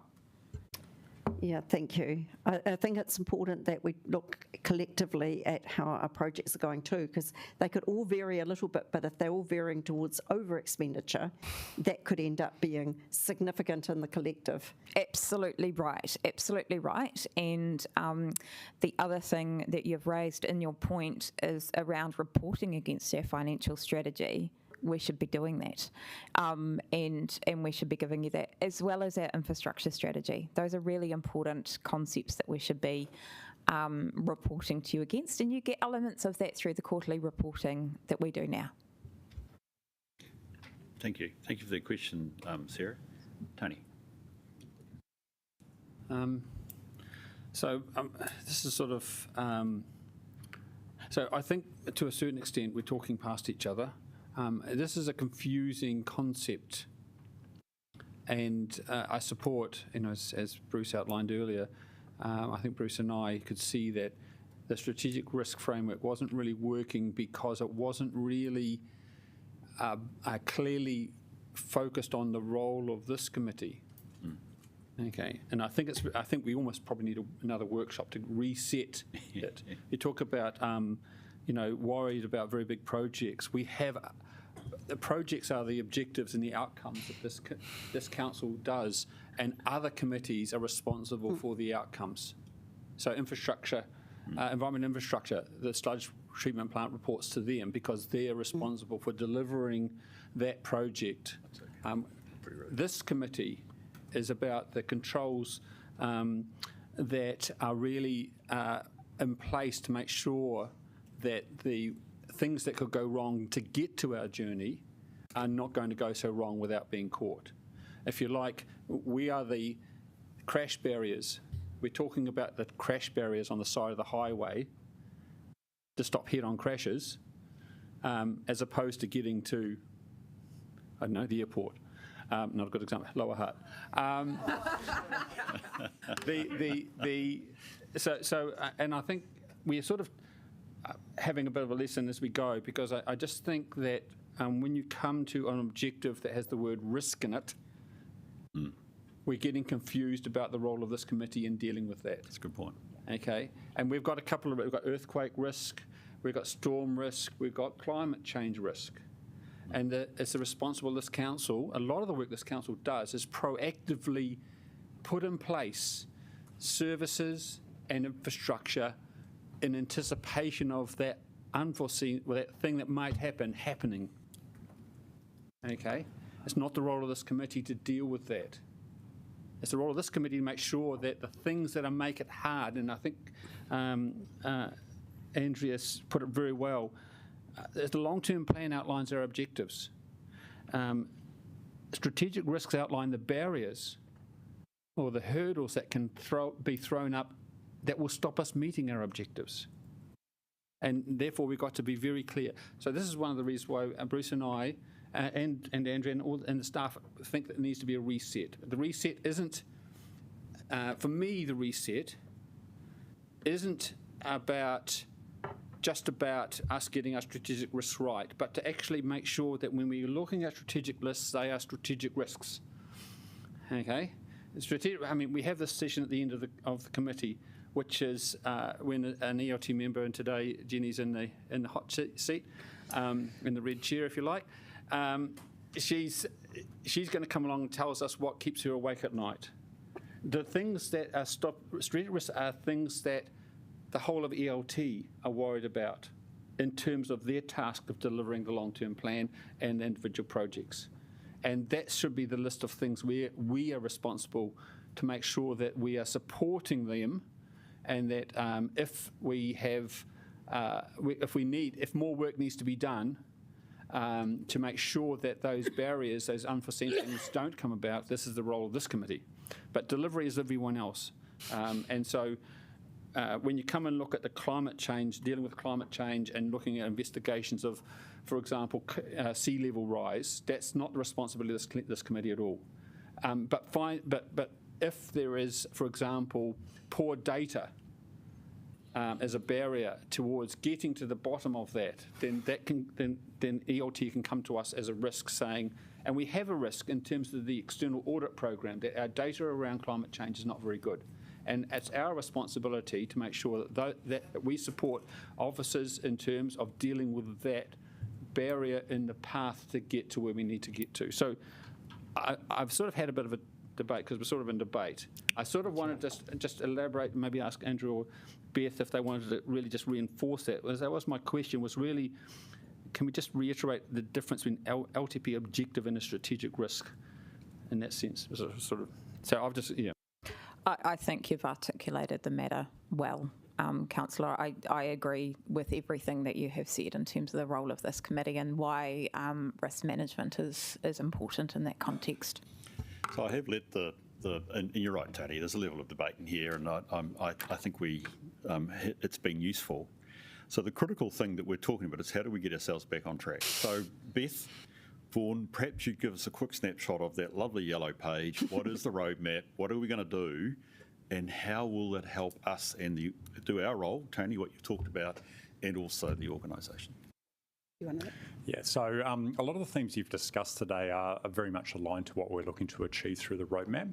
So we want to work with you and the ELT to actually sort of, refresh our thinking around what are our strategic risks, what are the things that, if they were to be realised, would fundamentally make us uncomfortable, either call into a question our ability to deliver our LTP, or kind of, impact in terms of, our licence to operate as a council.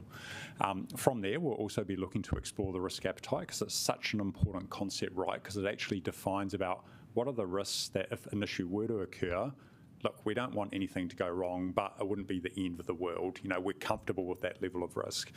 But it's important to look at that through a range of stakeholders' perspectives, because council will have a view, but also sort of thinking about what does that mean to your stakeholders? What is the risk appetite of iwi or your partners? What is the risk appetite of business owners? What is the risk appetite of, I guess your CCOs and the like as well? Because it's always an interesting lens to look at it, because a lot of organisations find that, are we being more conservative than actually what our stakeholders have for us? Or actually are we being a bit too aggressive compared to, what some of our stakeholders are? But then a big part of that is about how do we sort of make sure we're getting that coverage of the strategic risks we've explored and how they cascade down and throughout the actual council itself. So that's working to say, are our operational risks relevant to our strategic risks? Is there anything that we're kind of missing? Is there anything that perhaps we may be over-controlling? Is there anything that perhaps is a bit unmitigated and we want to do a wee bit more as well?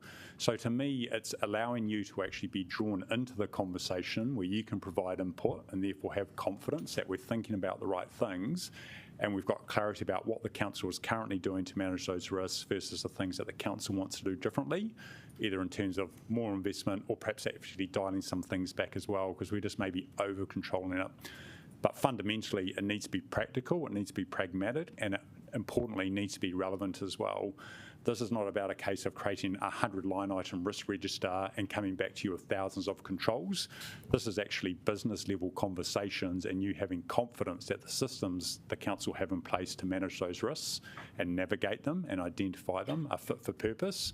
So you can have comfort in your particular role that actually we're on top of our risks, and if anything's going to change, we're going to find out about it proactively as opposed to an issue actually occurring.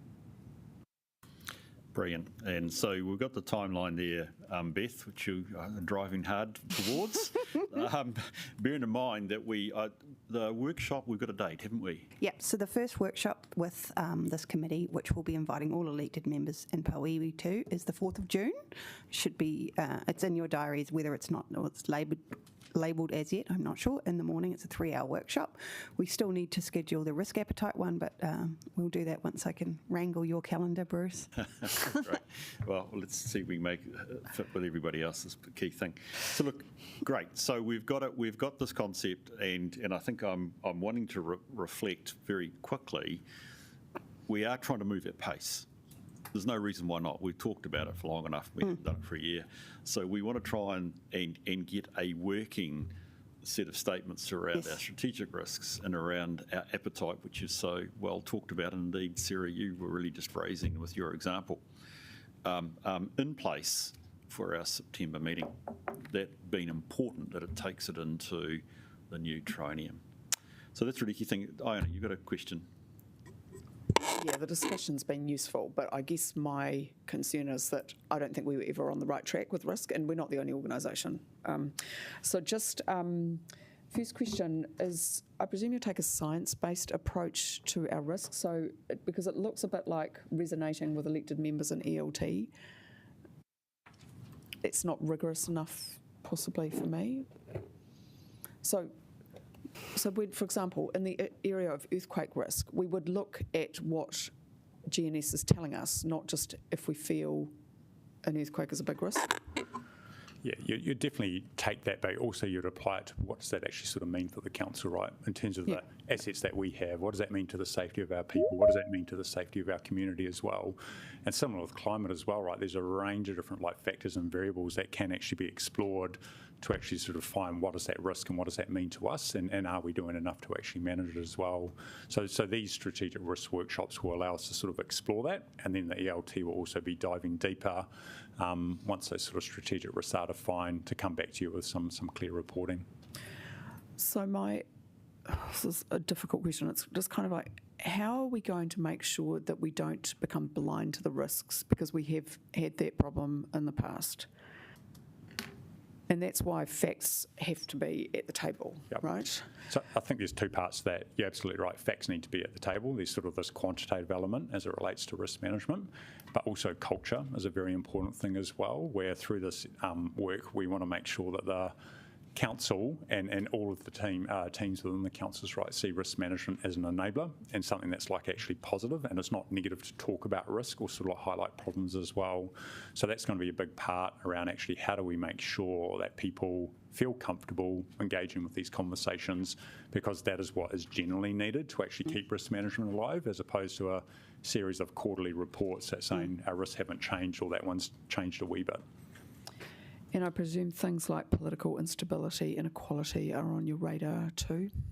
Yeah. I mean, that there will be also, with the strategic risks, right, there will be a lot of sort of environmental or contextual things that are highly relevant to the council or any organisation. So we'll be looking to sort of bring those things, because they can sort of influence how we think about risk and what does that mean to us as a council. Okay, can I go back on the list? Thank you. Thanks, Iona. I'd actually stress, in terms of your last question, your point has been well made, Vaughan. Actually, what risk are we owning? So the question about, your question about that risk is, are we owning that? Are we going to monitor that? Because actually, it's not Vaughan telling us what we should be doing. It's actually what we have, and that's our role as a committee to define. That's really good. I think we've done well. Thank you, and thank you, Iona, for sponsoring such a good conversation about where we're going. It just reflects, I believe, our need to get on and rework this. So we've got a couple of motions, one which we received, but most importantly, that as a committee, we're going to drive this with Beth's good and Vaughan's good work. And it really, and I should focus on the end of it, that by essentially this time in 2026, we have totally reworked our risk environment. It's integrated into ELT and indeed throughout the organisation, because you'll see there later risk champions, yada, yada, yada, all that good stuff. So the motion is to say we want to do this right. We've got a plan. Let's deliver. Do I have a person prepared to move that? Thank you, Tony. Do I have a seconder? Thank you, Liz. Any debate? We've got a lot of debate, I guess, but is any comment? Yes, Iona. So look, I'm actually going to vote against two. I do that with, I appreciate that's reasonably serious given this is not a political committee, but I don't feel reassured by this conversation that we are really understanding how to look at our risks, because we have created some of these risks. We failed to take action because we didn't identify them in the first place. So obviously, unfortunately, the 4th of June, June is a terrible month. We've got so much on, but I look forward to the workshop, and I hope there will be a space to consider those. But I appreciate there's some short-term things that we need to deal with, BAU, but those longer-term big risks that once seemed a long way away, we now have to deal with them. At 2030, we have got some major environmental threats coming hard and fast at us. So,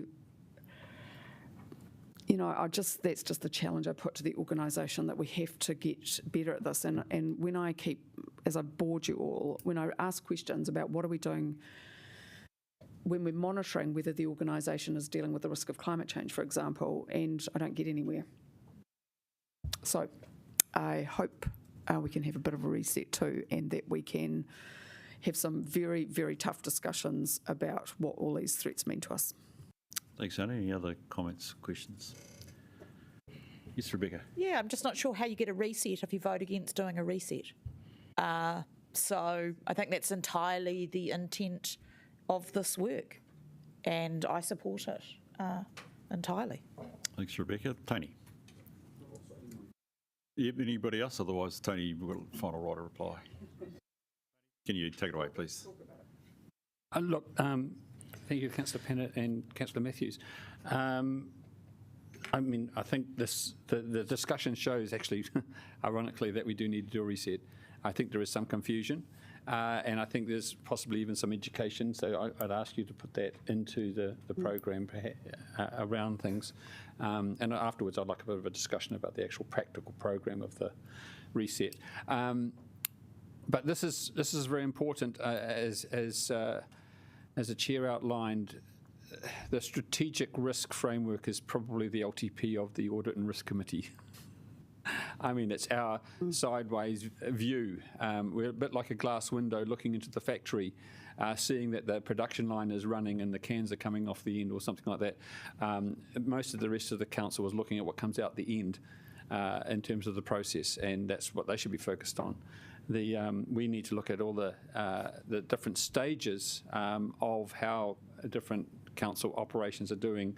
We're about to look at the one of the most important controls that we have, which is the Program Management Office and the Project Management Office, which is a control which is there to make sure how we do projects is actually got separate people focused on just that. So I mean, I do also think this we need to have particularly unpack the issue of climate change with respect to the strategic risk of climate change versus the council's LTP objective to deal with climate change. Councillor Penn outlines. I still think I would say she's a little bit confused, but equally I think this is a confusing part of the role, even though it's so critical. So yeah, I urge you all to vote for this. And I know Councillor Pannett is, because I've moved it and that's the last right to reply. But no, look, I'm not detracting. I think I absolutely recognise Councillor Pannett, and in fact, the outcome of climate change and having to deal with it is critical to this council. Okay. I wonder, Anna, could we just move on and vote? You've indicated your position.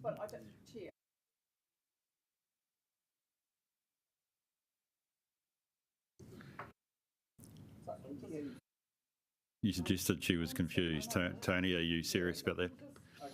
So I withdraw that comment. Good. And apologies. Right. Okay, can we please take the remotes? Thank you, Tony, for sponsoring it. Okay, so we'll take one first, if that's okay, please, which is that we receive the report. Thank you.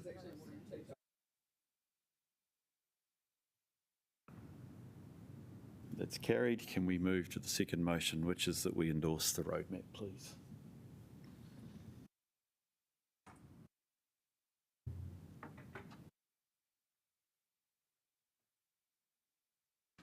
And it's passed.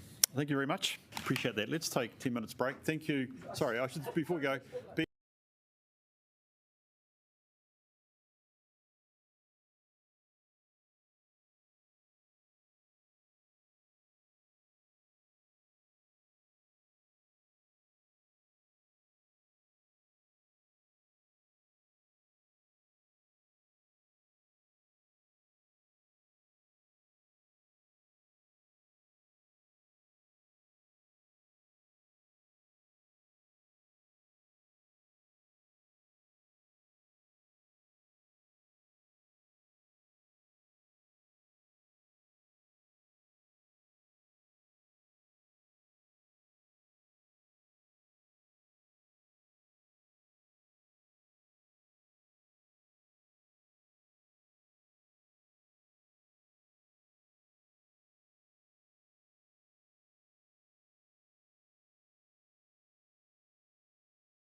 I wonder if we could keep going.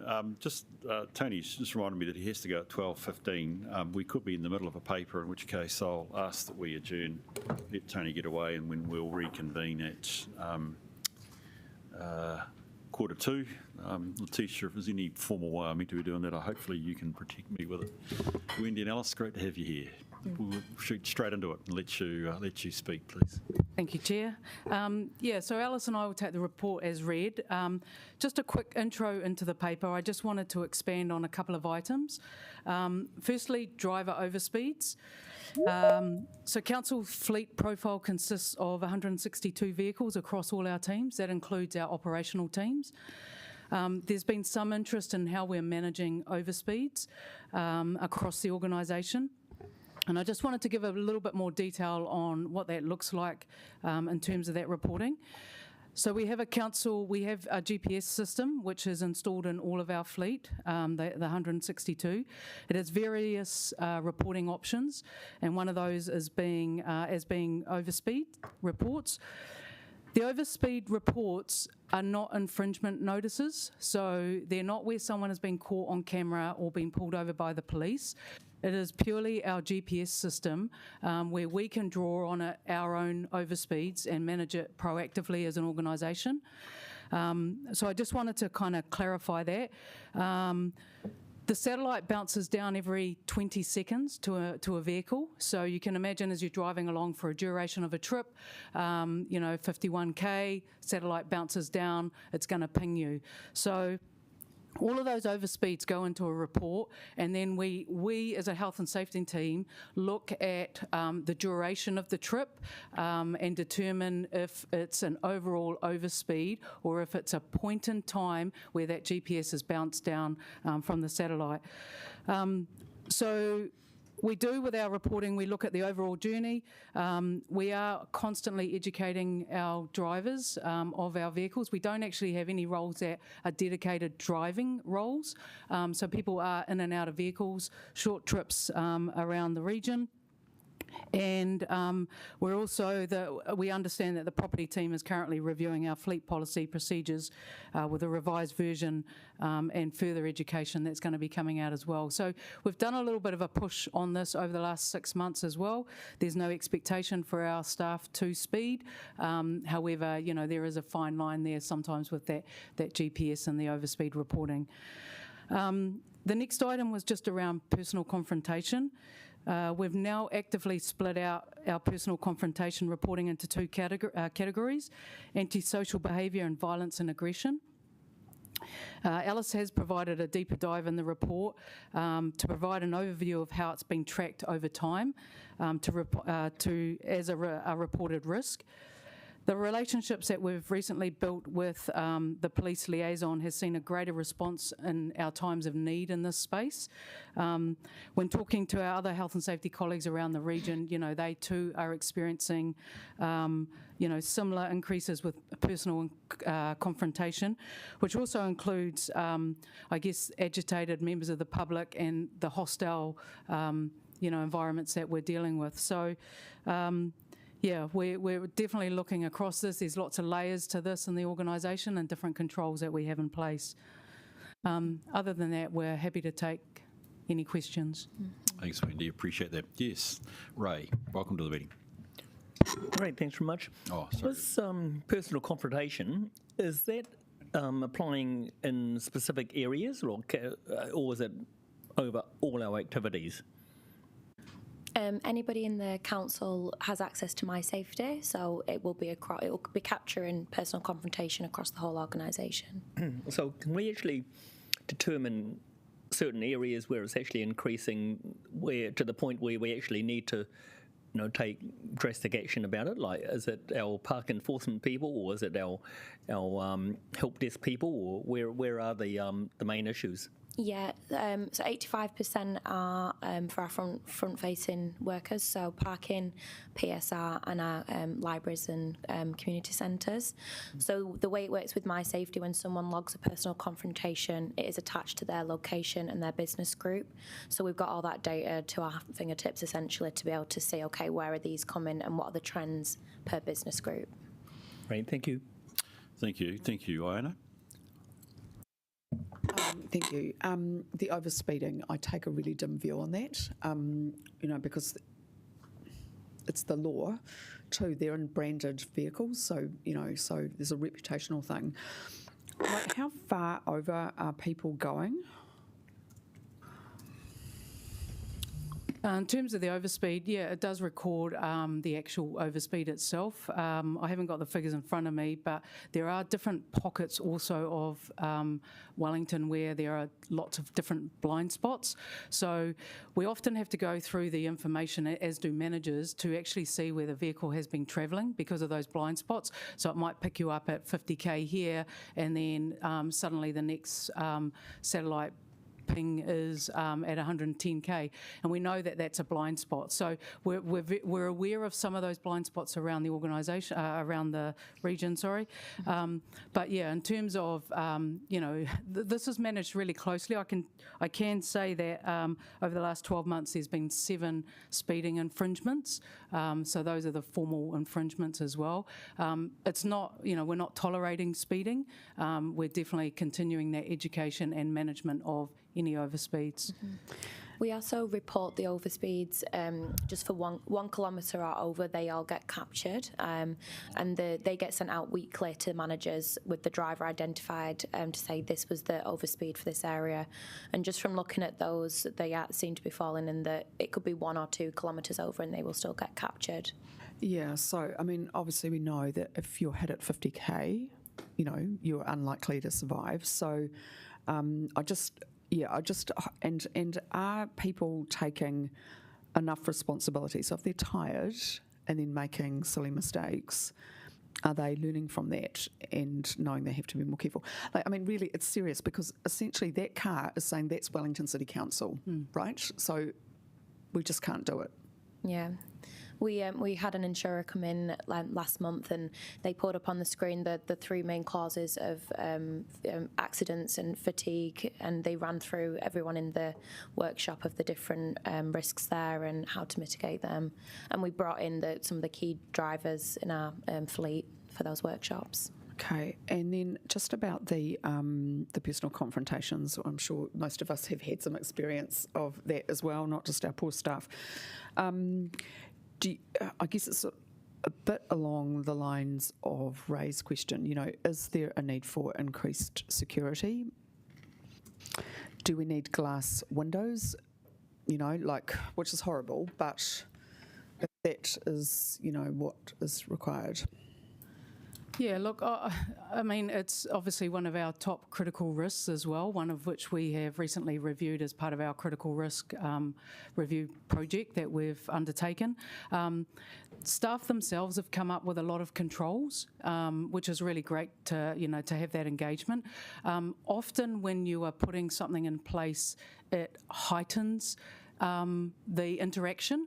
So we've got to balance that sometimes with, like in terms of body cameras as an example, the minute that they're turned on, often the member of the public gets more hostile. So that's been the feedback from the ground, and we need to take that on board. And they've come up with some really good controls that we need to make sure continue to get put in place, but also that are continued to be reviewed.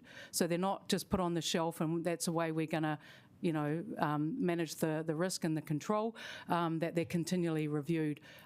We know society has chopped and changed, and it's a known fact across New Zealand that this is what's happening. And unfortunately, even in our papers, in the Southern Times, I think it was, or Southland Times, and Marlborough Express today, it's the front pages are about abuse that their staff are under, at the moment. So it's for us, it's something that has to be regularly reviewed, with the controls aligning to those reviews. Staff are important, elected members too.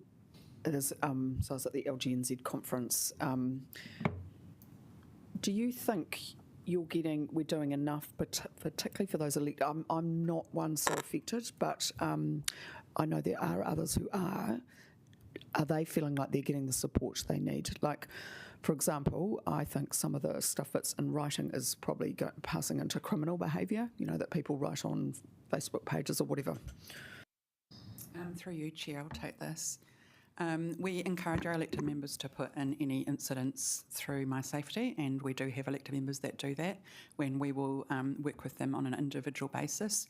We have regularly given advice around security and how to manage hostile emails or threats, and we just continue to implore elected members to let us know when that happens so that we can support it. If it does cross over to the criminal threshold, that's when the police have to get involved. So if there are any concerns, we do require you to let us know, because otherwise we can't help you on the individual basis.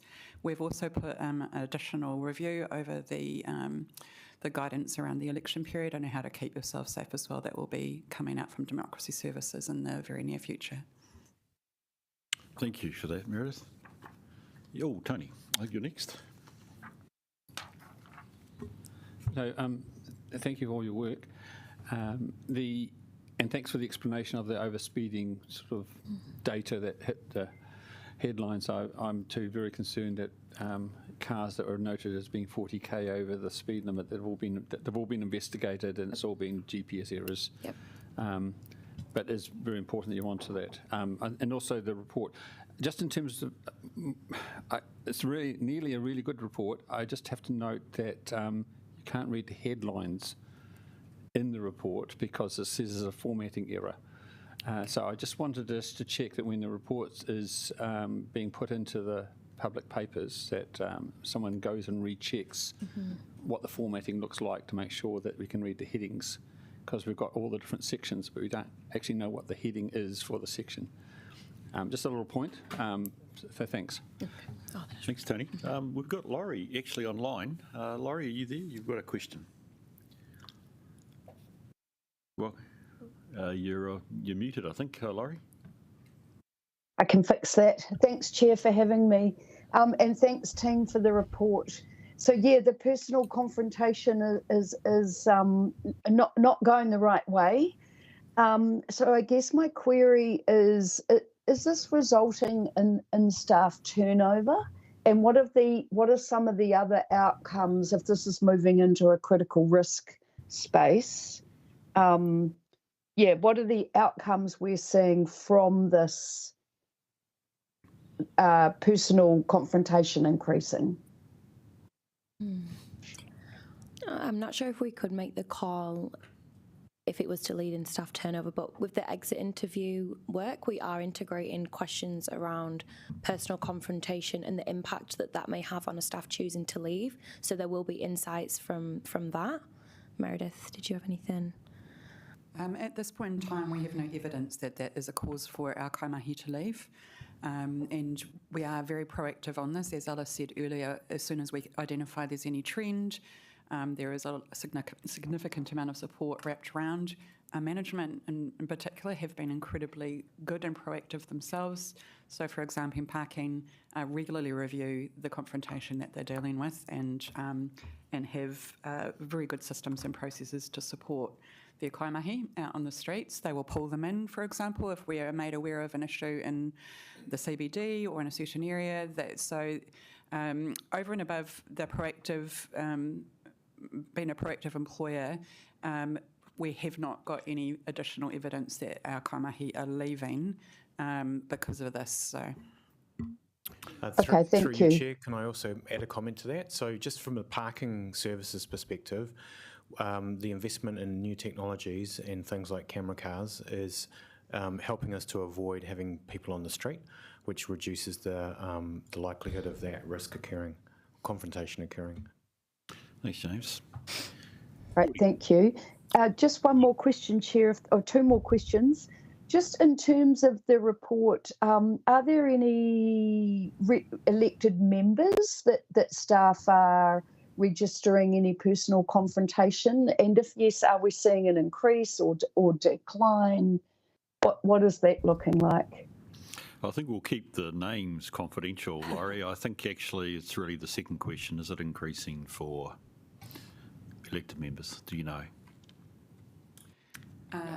We don't have a trend that we have been highlighting. but we can go back and have a look at that and come back to you around the trend. As I said earlier, when an elected member does put in a My Safety event, we work immediately with them. Great, thank you. Next question really is just good to see the comms coming through with things like Pink Shirt Day and re-releasing their video. Is that something that we could consider doing on a more regular basis?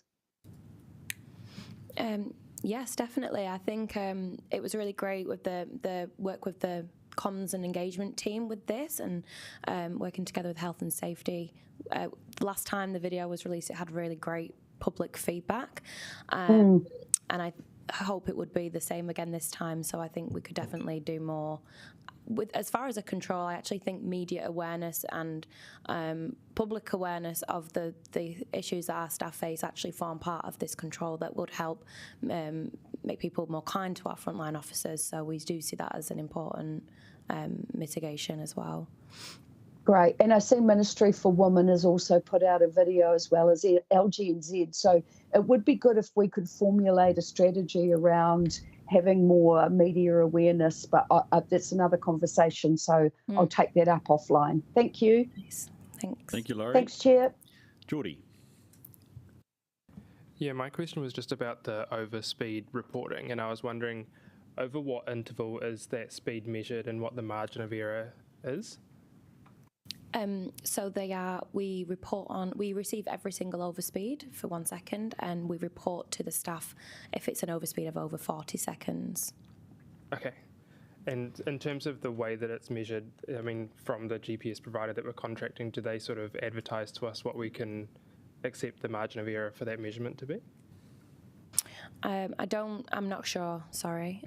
We could check. We don't hold the contract, Health and Safety don't hold the contract with our GPS provider, that's with Property. Oh, okay. I do know when I have spoken with SmartTrack, they provide the same data for all their clients. There isn't an option to kind of choose, yeah. All good, thank you. Thanks, Geordie. Any other questions or comments? Thank you for that. I just had one, well, actually, probably a number of questions, but I think for the sake of time, there's just one that interests me. Again, this is coming back to the sort of the obligations of systems, Wendy. Under paragraph 8, and I don't know the reforms, but you talk about health and safety reforms. Essentially, I think if I've got it correct, a level of less compliance. Can you characterise what might be, or describe what direction that's going in, please? What does that actually mean? I mean, for now, we don't know what direction that might go in. However, following our Health and Safety Steering Group meeting yesterday, we know that we've got a good level of compliance in some places where, we even go the extra mile. We don't see that dropping. We're not going to be dropping down at all. The controls, the systems that we have in place, processes, procedures, we've worked really hard as an organisation over the last 3 years to get to the place that we're at. We don't see us dropping those at all. Brilliant. Thank you very much.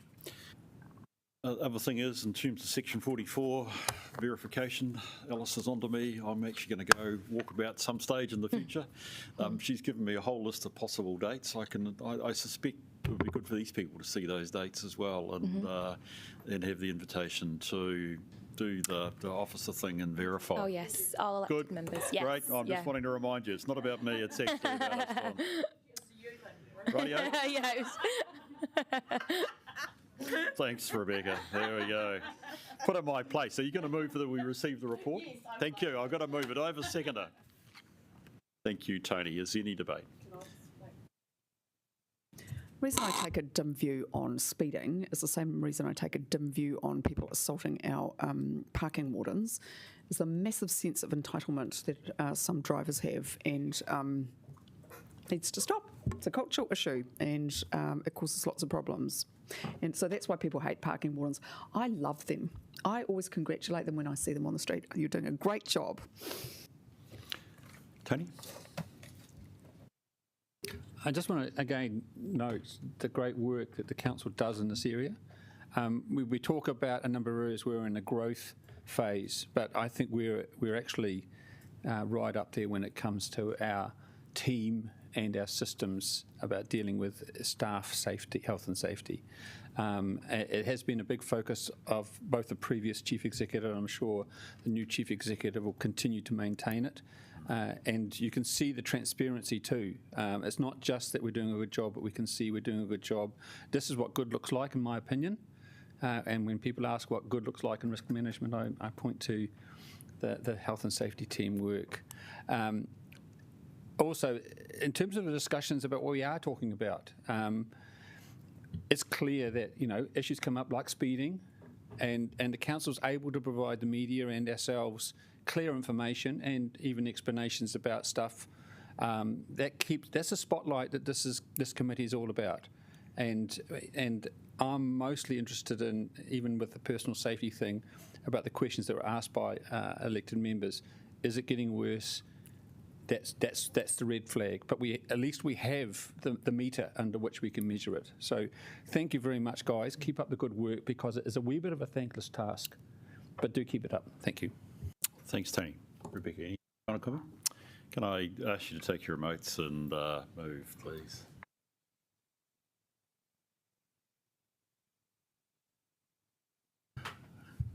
Good, it's carried. Thank you very much. Could we move on to project management? Jeffrey, welcome to the meeting.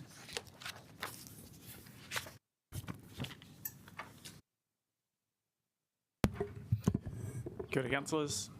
So I'll just do a brief introduction around the report.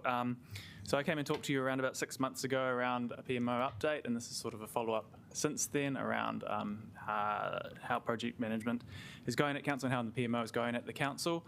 I'll take the report largely as read, but I will take the opportunity to spend a few minutes just talking about a couple of areas where you had some questions last time I came to talk to you, and just talk to those ones.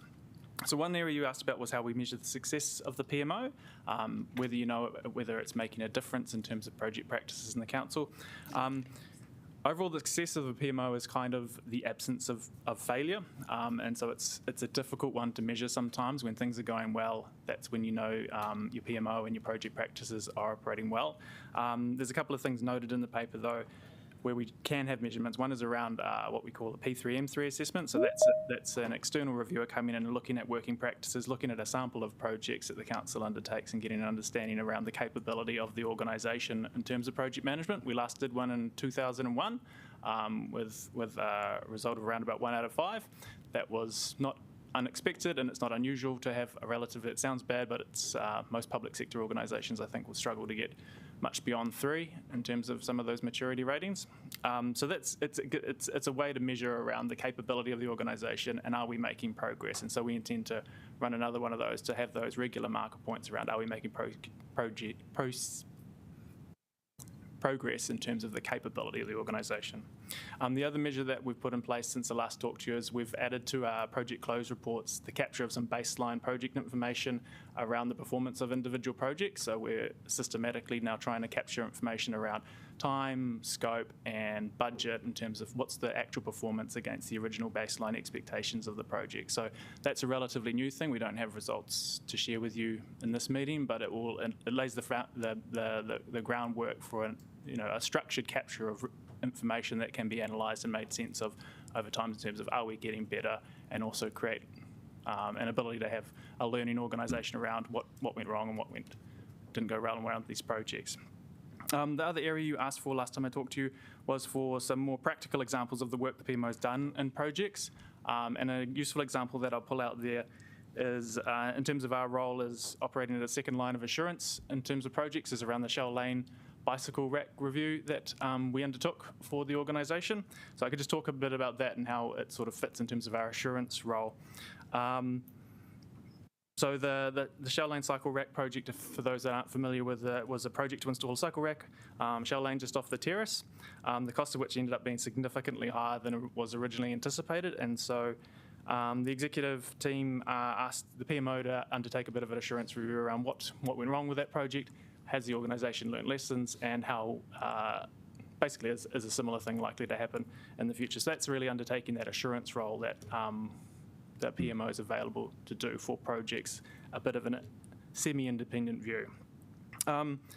So in terms of a brief overview of what we found in terms of that particular project, we found that originally it was anticipated as a short 3-month straightforward piece of work, but dragged on and complexity increased in the project. And so there were multiple changes to staff and teams over the life of the project, and basically overall the original controls put in place for that as a piece of work didn't change in response to the increasing complexity of the project as it became apparent that it was larger. So it was overall a case of some uncontrolled change that better practice project management and governance controls could have addressed. It was most notably around the baseline project budget was not kept front in mind as a series of changes were made, and they were allowed to happen without appreciation of the wider impact on the viability of the original business case. So, yeah, basic project management governance disciplines being put in place. We found that since the project, relevant transport projects have had specific process changes put in place to validate project level business case budgets prior to contracts being approved. And the relevant teams are also working through ways of working changes to clarify roles and responsibilities of different project team members, clarifying budget responsibilities around contract management, project management roles, and so a lot of that will help clarify. So we found basically overall it's certainly less likely now. There's a clear area of management focus and specific process changes put in place in the relevant teams around those budget controls to prevent those, make it much less likely that those similar overspends would happen in the future. But I guess it was calling that out as a give you a sense of how our assurance role works in the organisation. So our review went to the responsible ELT members and resulted in the relevant Tier 3 managers being asked to present to the organisation's PMO governance group, which is populated by the members of the executive team. Those Tier 3 members were asked to talk through the changes they put in place, the response to review, what changes they put in place, and how what assurance they can have that those practices would lead to changes in the future. So it's a good example around how the PMO supports organisational learning and changes being put in place. I'll leave it at that for now and happy to take questions. Thank you very much. Appreciate that, Jeffrey. That's very helpful. Ona. Jeffrey, I've just been telling some members of ELT that I've just finished reading How Big Things Get Done. Yes, good book. And I grimaced right throughout the book because I thought, well, we've made every single mistake that we could have possibly made in this organisation over the years. So I'm interested in whether we have data to track how many projects we actually deliver on time and on budget, and whether there's a reasonable alignment with the objectives that we have set, without doing a whole lot of work, but... The answer is probably no at the moment, and so that's exactly why we've put in place trying to capture this data in a systematic way at the closure of projects, because it will enable us to do that. But at the moment, it would require, going back quite laboriously probably and finding original business cases and approvals, actuals, results. It would not be a simple or quick exercise to do at the moment, which is something we want to improve. And you make a point in the report about, sometimes subject matter experts are taking on projects not professional, which is a worry, and I think that's where sometimes things have gone a bit awry. Is it possible to put staff who are managing complex projects through some, whatever it is, Prince training or...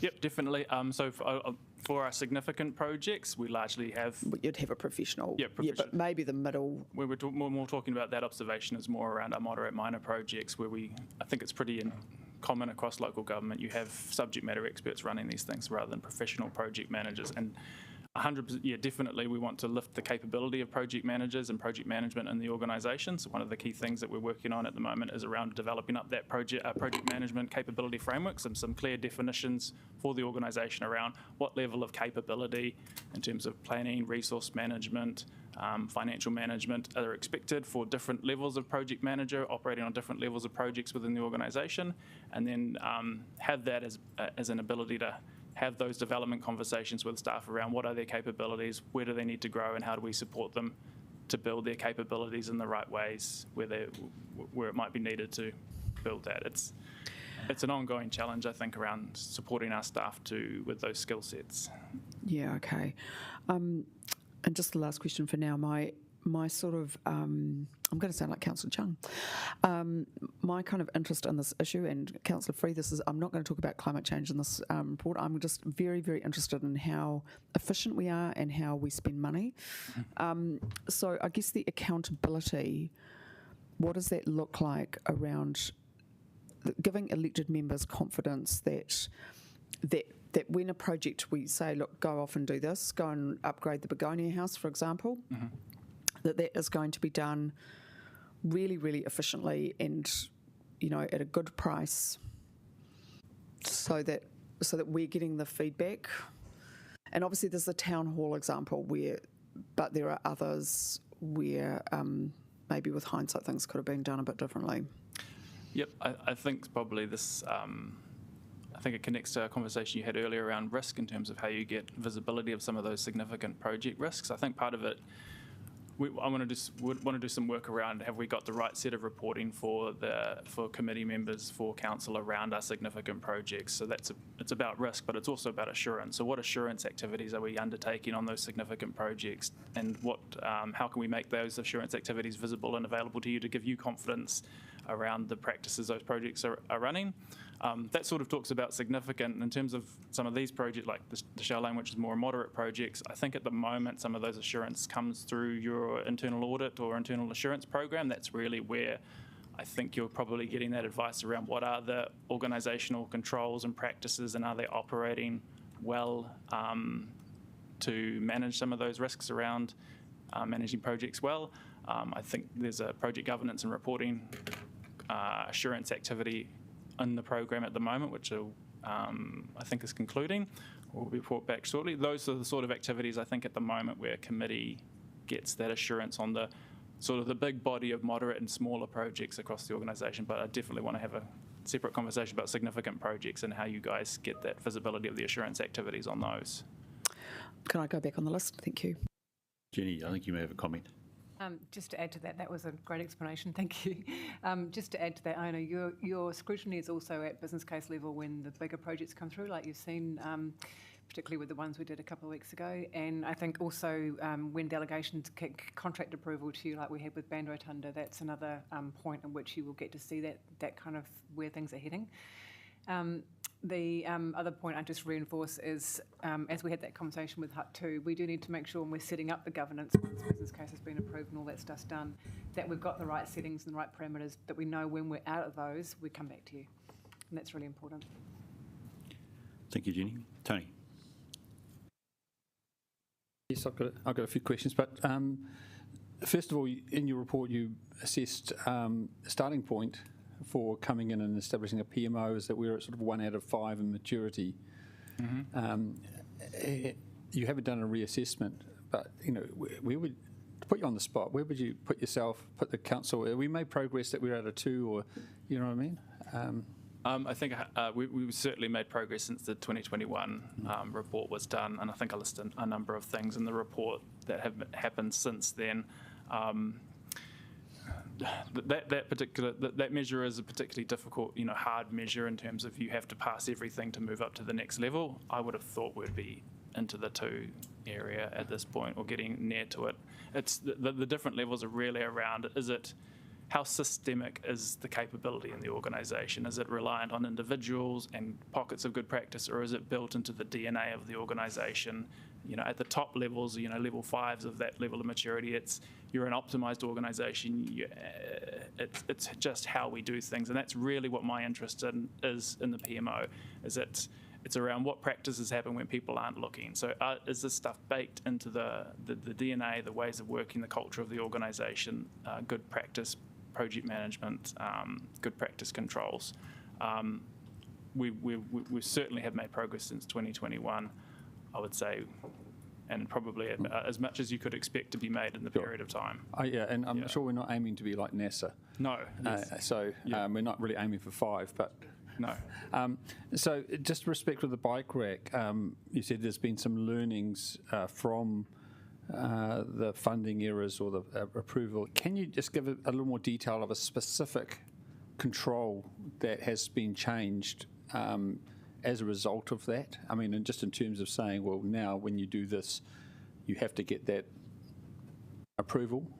Yeah, I think the specific control that jumps to mind is in terms of prior to a contract being approved, is a requirement to go back to the senior responsible owner of the project around and revalidating the cost of the contract and how it fits within the envelope of the business case. I think for that particular Shell Land Pipe Group, I think some of the lessons there was the budget management was largely at the program level rather than the project level, and so because there was accommodation within the program level budgets for some of these expenses, then approvals happened. But it's making sure that it's that project level and it's going back to reference the individual investment decision through the business case to say, does this still stack up? And so there's a specific, there's a process project a diagram that shows the swim lanes around how you approve it and what the steps are required. And one of those is an additional step has been added to that to go to the original approver. So thank you for being able to explain that. It gives me, it's a sort of reassurance, I think, that we know something has been learned. I note in the costs of the bike rack, the original cost budget was $250,000, and we actually spent over $288,000 just on one specific contract. That was the largest one, but we spent more than the entire budget on just one contract, or one contractor at least. In terms of what happened with the personal or team that did the wrong thing, has there been any consequence of them? I know we shouldn't rely on individuals, but is there any consequence for getting it wrong and not following what was established process? I want to just have a little caution here, Tony. I mean, I appreciate your question and it's not invalid, but I just wonder whether that might be one that should be taken offline or responded to differently. Jenny, is that the way? Can we have a... Thank you, Chair. It is getting a little into kind of relationships with our staff, but I just make a comment that we definitely have a learning culture. We want to ensure we are fusing through the business, and so when these things do come up, we do need to make sure we have that conversation with people about what we've learned and what we'll do differently, and that's really important. And we want to do that more of that. Okay, well, I'm happy to take that one offline. Yeah, I don't think it's a wee bit sensitive, I think. Oh, yes, no, fair enough. Yeah. So I'll just go back on the list, that's right. Okay, thank you. So we'll get to got Sarah, and then Ray, and then we'll back onto the list. So I haven't been on council for quite a few years now. This is worrying me more than it ever used to. So when we approve something, we usually delegate final responsibility for sorting things out to the CE. But I've noticed we don't get much feedback as to what's happened. So we delegate the responsibility to finalise the contract, etc., often with a price expectation or a sort of a discussion, even if it's in PX about it. We don't really round back on that loop and tick, we've managed to achieve that signing at the expected price or with a slightly higher or lower value. I think that's something we could improve on. I like the idea of the parameters. So if the parameters go outside for an agreement, go outside something that council's comfortable with, like vary by 10% or some figure, that it comes back to us. And another point I'd like to make is we very seldom get options. So we often get a recommended from the staff, but not necessarily like you could actually value engineer this and try and get it back to the original price, or you could accept the higher price, or you could, I don't know, whatever other option there might be. I feel that we're out of control as elected members in this area, and I'm feeling increasingly uncomfortable about it as our finances get more tight and our margin for error gets less. I feel as if it's something we should have better oversight of. Thank you for that comment. Yeah. Do we hear Ray? To go on with this bike rack, I'm actually very uncomfortable with your report on it, because it seems to me that yes, you've looked at it and you've found various issues that actually came up on the time, but I don't understand why there were no red flags coming at any of these times. And I'm even going back to the original business case for actually starting it. Did you actually look at that? Was there a valid business case for it? Because it seems to me that even now, there's very, very few people sort of parked there, and I have a list of every bike that's actually parked there since July last year, and so the numbers that are actually in there. And so even now, there's never more than 5 bikes there. So what was the original business case and what was the justification for even starting it? I wonder, Jenny may have a comment, Jeffrey, perhaps. You're getting into quite a lot of detail, Councillor, and I understand and respect that you want to understand what went on. The point is there has been a comprehensive review of what went on in that particular project. We have got a report which says here's what we need to do differently, and it's our job to learn from that and make sure we don't do it again. And that's where our focus needs to be. I think diving into the detail right now might your call, Chair, but I think that might not help so much. The point is we reviewed it, we've understood what went wrong, we've learnt, we've had those conversations. It's our job to make sure we don't go there again. Yeah, and from a PMO perspective, our role is really to make sure that those processes and controls are in place. We don't really have a view on the relative merits or of decisions. Those are decisions for those making those investment decisions. Our role in the PMO is to make sure that those decisions are laid out very clearly and transparently, and with the risks and the benefits and costs are there. So, yeah. Thank you. So we are back to the previous questioners. So we've got Iona, then Tony, then Sarah. So I get that we have to be a learning organisation, and obviously we're all not perfect. But if we're at a 1 or a 2, is that how much money is this going to cost us? Because until we get better at doing what we need to do, and so my issue is not so much whether we do a bike shed. It's just so that we do use our resources as efficiently as possible, so we can do more, right? And if we don't do something so well, then we have lost some money. So that's why, I mean, the data is important. But do you have any feel for, like, are we losing money because we haven't got there? And of course, one of the problems with the organisation is that we did used to have a PMO office, and then it was disestablished for some reason, and now it's been re-established. And so it's like, so that's possibly caused some problems too. So my question is, can we figure out if we are losing money for the next 5 years until we get to that maturity, because our practices aren't quite there yet?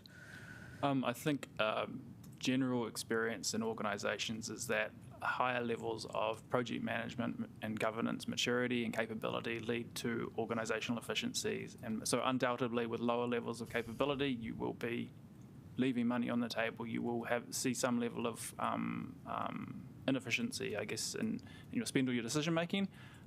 That's inevitable. And that's why we want to work to lift that. There's going to be, I think, like Councillor Randall suggested, a level 5 NASA level of maturity. There's an appropriate level for a local government organisation to try and get to before you're over investing in a capability in terms of the payoff that you get. I don't know exactly where that level is, but yeah, certainly lower levels are going to have financial implications. But wouldn't the level be that we know that we're using our resources that we've got efficiently? Can I just make a comment, Councillor, because I think this goes back to risk management principles quite clearly.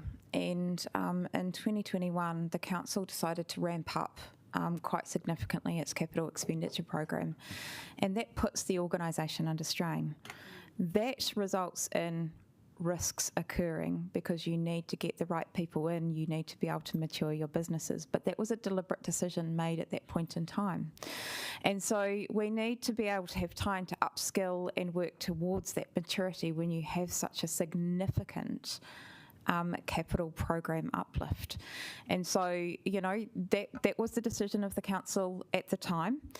You know, there is certainly areas and aspects for us to work on and to learn from, but we do need to make sure that when we do have significant capital projects and this Council's considering them, that we do think about the risks associated with it and the skill sets within the organisation. And that is the purpose of the PMO as well, in supporting us in that journey.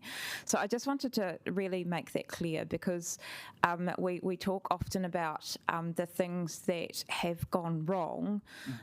It's in a very significant quantum of the work that has been delivered and how much officials have been asked to ramp up in terms of the work that they've done. So things will always go wrong when you have a capital program of the size and scale that we do have. So can I just ask for my third question? Time, I'm just conscious of time, Yeah, Iona. but Bruce, this is where I wanted to put some effort. Actually, like I am concerned. So my question is, I get that there are sometimes going to be some new projects we do. Like, so for example, the sludge minimisation plant is, we're going to do that once, but we do roadworks all the time. So doing a cycleways, it's bread and butter for, or whatever kind of roading improvements. So, well, it is actually like that. That's but when you have an to. organisation, yes, we've got a transportation team, but in the beginning of 2021, a lot of them were focused on significant other projects just rather than our bread and butter. There was Let's Get Wellington Moving. There was a whole lot of other transportation projects that were being planned. That puts them under pressure and stress. And that's my point. It's not just, we don't just have a team of BAU and then a whole team that skills up to do a massive capital program. You need to bring in that skills, but we have stretched a lot of our BAU. And as a result of that, we just need to reflect. And that's my point. Thank you, Iona. We still have 2 questions to go. Tony. 2 questionnaires to go. So, I just want to, so I'm almost in the direction and the journey than the absolute problem we've got now, because we can't only deal with what we've got now, and it's where we go from here. I just wanted to ask whether or not the dispersed nature of the project management teams across the council is a special challenge for the PMO office, and to what extent do you think that makes getting a consistent application of methodology more difficult? Somewhat. I think we have a few pockets of project management expertise where it's grouped together. So our major capital projects in our property area, the transport team and city design team have a project management shop, and also in PSR we've got a project manager. So there's some clear pockets, and that's where a lot of the volume of activity happens in terms of capital projects.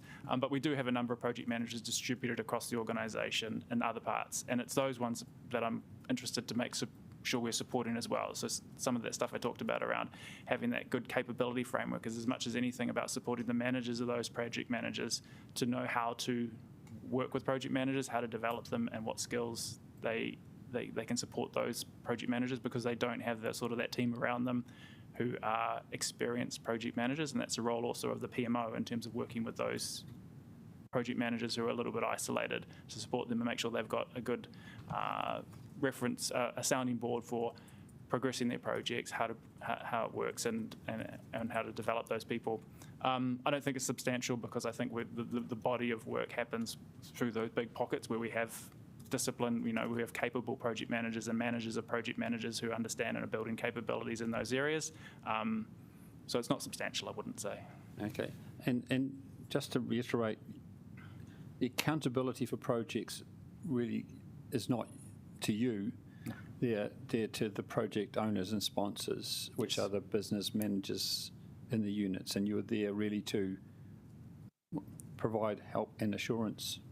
Yes, we provide the processes to get consistent organisational practice, and we, like I say, have an assurance role to support reviewing and learning from those projects. But yeah, ultimately it's senior responsible owners, the business managers, who are the ones who are making the decisions about what projects to do and are accountable for the governance and delivery of those projects. Okay, thank you. Thanks, Jenny. I think you've got it. You okay? Yeah, thank you. That's very interesting, and it's great. Sarah. So Andrew kind of touched on the issue I was going to raise, which is the amount of we've asked the organisation to do, and somewhat against my personal better judgment in 2021. I got into a lot of political hot water for not supporting things, and the Observer has said that it's creaking. The organisation's creaking under the pressure, and he's surprised it hasn't snapped.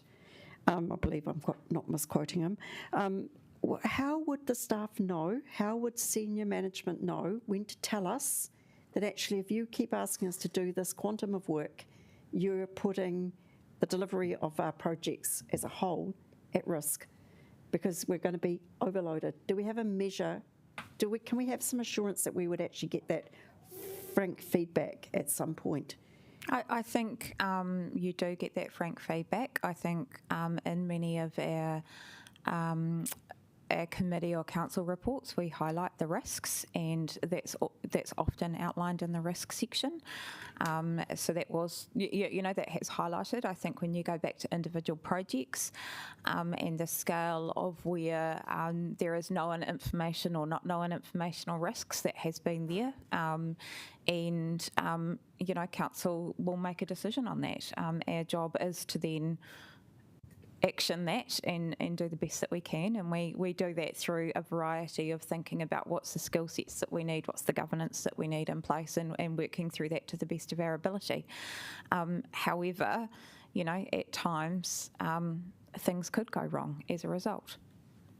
I think we've probably have got those right governance and right skill sets in place in the large projects, though. So I can certainly give that assurance, and we do have other assurance. And Jeffrey started his presentation by talking about the levels of assurance, and I think that's where you can rely on that. Okay, thank you, Sarah. Thank you. It's interesting because that actually, the question, these are all good questions, Jeffrey. So your paper has actually generated, I think, a good discussion, which actually will support us, amongst other things, when we go to the 4th of June and we start considering strategic risk.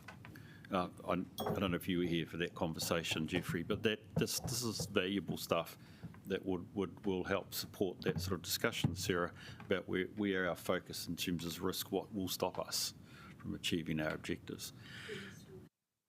Pardon? Too ambitious. Yeah, well, I take on board your question. It's certainly one that you would have considered presumably at the time of adopting your long-term plan.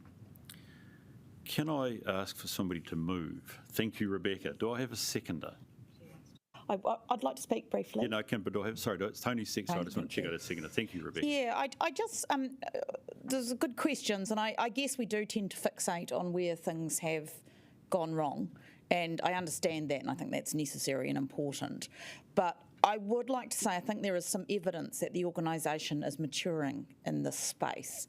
And when I think of two of the biggest projects that are now coming close to completion, where there were big cost overruns, however, they've been reined in very effectively, and now both time and money are kind of looking, we're actually kind of meeting these objectives, and that would be Te Matapihi, and even one I don't really support, which is the town hall.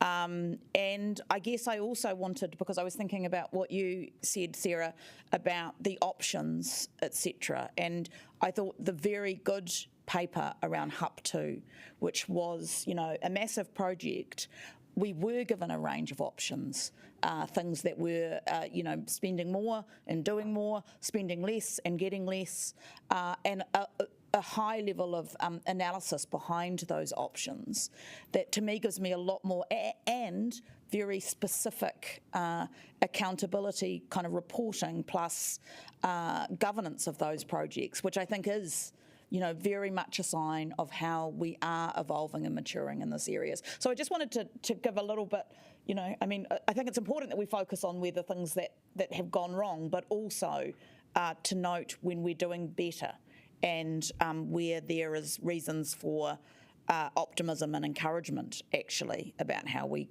can do better. And I just wanted to make that point. Thank you. Thank you. Iona. Thank you, Councillor Matthews. I agree. It is important to be positive. So, for example, Te Matapihi, Mr. Roberts, given you here, look, that is going to, so we can do it, and that is great. And we should celebrate everything. Look, I'm sort of enjoying the changes to Thornton Quay. Just got to bed them in and navigate a new kind of road layout. But, it finally got done after we had a lot of years of political argument. I guess just my observation would be, though, that local government has to do a certain number of functions, do roads, run water, earthquake strengthen buildings or whatever, or build community facilities. And so really there should be enough capacity and understanding in the country to to continuously learn. It should all be documented so people are not reinventing the wheel, I think. So when people talk about maturity, I'm like, well, we've done this before. Why aren't we not just on a sort of at least a reasonably continuous route to improvement. So that, I think that's just where the little bit of frustration is. But what I was going to ask another question is, like when things do go well, obviously we need to bring people in and learn from where things have gone well, so that then we're upskilling all the time, right? That is just helpful to share that kind of knowledge. And sorry, just final point. In this book I read, actually there's an exceedingly high failure rate in big projects, like 95%. Like human beings aren't actually that good at it, doing it. So there is quite a lot of learning for all of us. Thank you, Anna. Any other comments, questions to Tony? And then Sarah.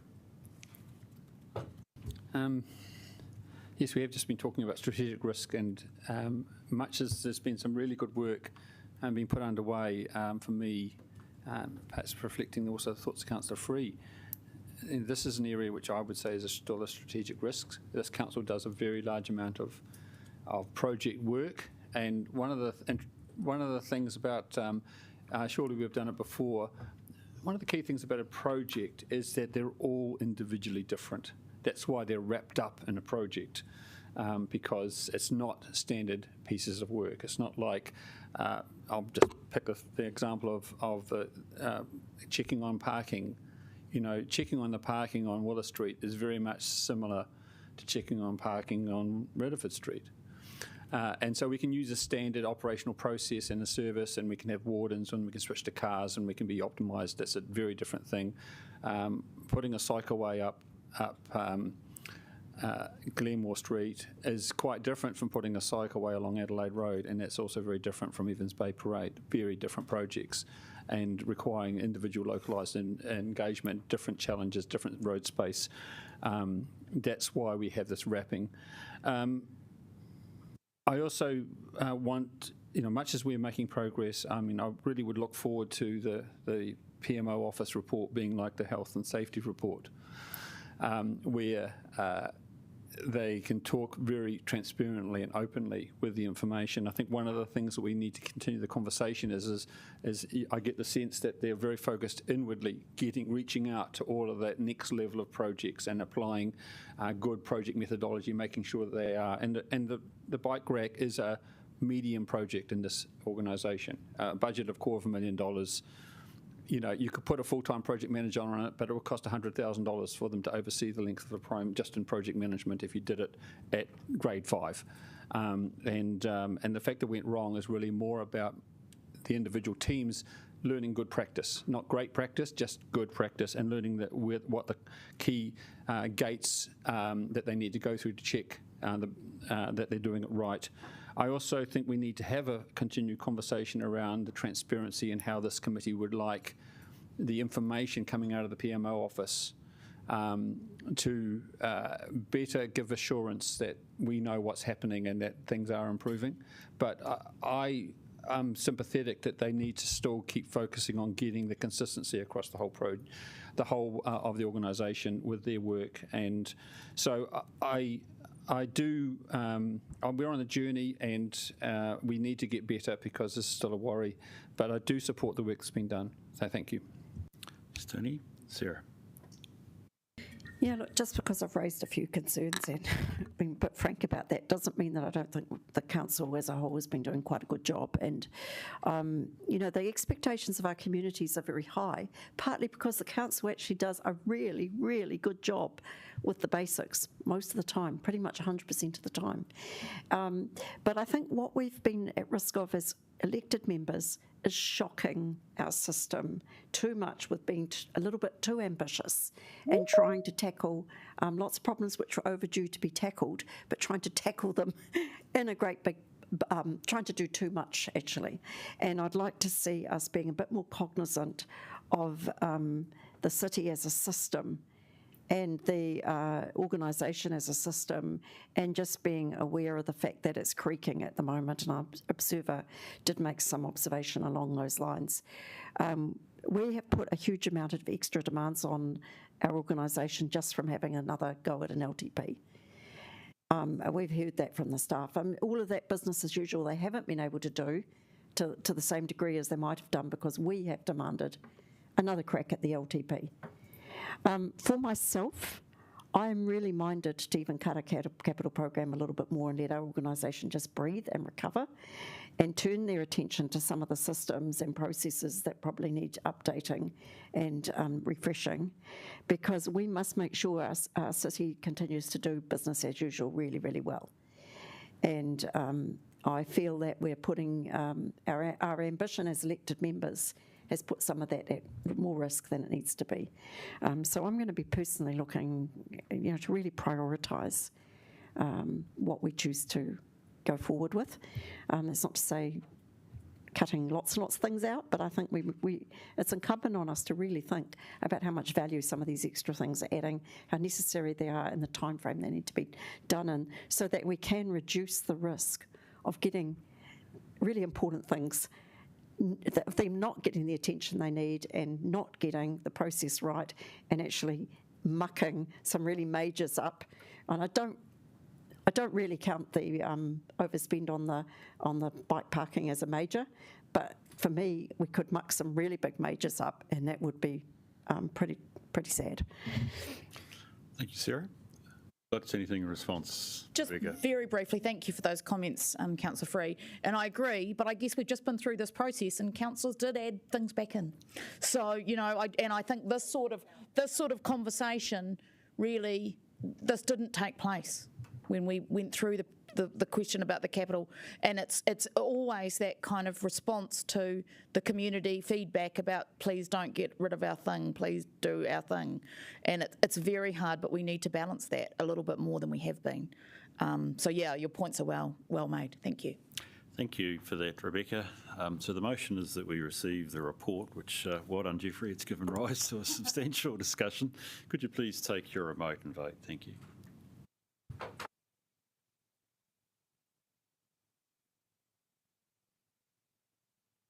Excellent. Okay, the motion's carried. I'm going to recommend that we actually adjourn now. Tony, you need to be away in 5 minutes or 7 minutes, and we will come back at 1:45 after we've had a break and some lunch. And we will be starting with a bit of luck, with our outgoing external auditor, Karen Young, actually online, dealing with last year's management report. So thank you for your work this morning.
Sort of, I'm going to say furtively, but no, that might not be, good in describing things.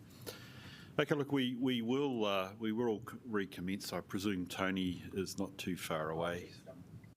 He's only next door. He's next door. He knew the time, so I'm just conscious that we still have some very good papers to go, and I suspect pardon? Exciting, yeah. So with that, we will reconvene. I will declare the meeting recommenced, and we'll get going. So look, we're still in public session, and the first paper of the afternoon is a wrap up on last year's audit. We've got Karen online. Welcome, Karen, and Karina up front. So Karina, I presume you'd like to introduce your paper first, and then I'll invite Karen to make a few comments. Kia ora, everyone. Like Bruce said, this is the report from the 30 June 2024 annual report. This paper is coming a bit later than what would happen in the annual report process. Normally this should come probably in November, not long after the annual report's actually wrapped up. And part of that does mean there is more time to actually input in the recommendations, if there's any that needed implementing. So this year, overall, there were 8 new recommendations. These are summarised on page 75. 3 of these are in the asset valuation space. 2 of them, the found-discovered assets and use of index and roading valuation, will be addressed through the revaluation process. The Koori Reservoir impairment is outlined in the management comment, but that is not really practically reasonable this year either to do an impairment assessment on it or revalue it. There's just a lack of information, and we have approached valuers to assist here, and they've all recommended they can't do that. So the practical thing would be to do that in the following year when we actually have reliable information. There was another one on the sensitive expenditure policies and practices. This is an area through sensitive expenditure will always be ongoing to have to uplift the practices, but as mentioned in the early internal audit report, there is currently an internal audit on this area as well. And the remaining 4 recommendations, we've made good progress on implementing any process changes, and we would like to think they should all be able to be closed out, but again, we have to go through this audit process before they could actually be closed out. We are hoping to engage early with the new audit director through this audit around the process, progress we've made. Are they still seeing further further actions needed, or is that addressed sufficiently? And then also in previous recommendations, there were 5 that were closed out and 5 that still remain. 2 of these are in the 3 waters space, and like we've outlined in the management comments, it's probably unrealistic there will be more progress on those ones, the ones that have been there for a little while, on condition assessment and the complaints. And until the water, and likely once water reform happens, it will be for that new entity, if there is one, to then pick that up. The focus at the moment is elsewhere within that water space. That's kind of a brief overview, and then I'll probably pass on to Karen for more context. Thank you. Karen, we have been focusing also credit where credit's due, and in your paper you do note the overall conclusion about the effectiveness of controls and what have you, which is an important comment that I think we as a committee should acknowledge as well. Thank you, Karen. Lovely to have you here from, I think you said, the sunny Wairarapa. So, Karen, if you'd like to just give us a snapshot of your report or point you want to raise, I'll then open it for questioning, please. Okay. Thank you, Karina. Thank you, Chair. Probably make 3 points. The Council continue to have an effective control environment where we're able to place reliance on controls in the areas that we plan to, so we were able to test those controls. In our report, we mentioned that the Council did not report on Scope 3 greenhouse gas emissions in its annual report, and therefore we qualified the audit opinion last year. I'm pleased to report that subsequent to the annual report audit, we audited the greenhouse gas inventory emissions and were able to provide limited assurance over Scope 3 emissions, thereby clearing our recommendation, which we had made last year and in previous years around Scope 3 emissions. The Council will be aware, though, that the methodology around greenhouse gas emissions is evolving. So it will continue to seek better information in this critical area to report on in future. I'd just like to leave it there, and I'm happy to take any questions. Thank you, Karen. So yes, Iona. Thank you. No grumpiness this time. The new data set for the emissions, are you able to talk a bit more about that, or is it really something only Alison knows about? So when you say new data set, I think yes, the council will be kind of well placed to talk in detail about that. So maybe if someone could just send us a quick email, doesn't need to be 10 arrange pages. that. Lovely. Thank you for that. Thanks, Karen. Any other questions, folk? Yes, Tony. Yes, thank you for your report, and thanks for a nice rundown of key messages. In the key messages under procurement, you've got a statement which is, broadly we've assessed the overall risks to be higher than last year, driven by the step increase in the Council's capital program and the associated procurement activity coupled with capacity challenges to support the increased activity. I was wondering whether you could perhaps elaborate a little bit further about the extent of that increased risks and whether or not you think the council needs to do more or be clearer about that risk. Well, thank you, Councillor. The increased risk relates to the inherent risk due to the size and scale of the capital program, which is much larger in the long-term plan than it was in the previous long-term plan. So our message there is Council continue to do work in this area, but it can't rest on its laurels. It needs to keep up the work, and it has put various processes in place. Some of those processes could be more mature over time as the council continues to report using those processes. Okay, and secondly, I just want to thank you for your focus on the important element that councillors are paid above the designated limit, and that priority is deemed necessary. I also think it's deemed necessary, so thanks for pointing that out. Thank you, Councillor. Thanks, Tony. Any other questions? Oh, sorry, Sarah. Thank you, Karen. I'm not sure I heard you correctly, so I'm just checking. Are you saying that the size of our capital program in this current LTP that we're looking at now, the draft one, is bigger than the one in 2021? Yes. Yes, Councillor, it is bigger than your previous program.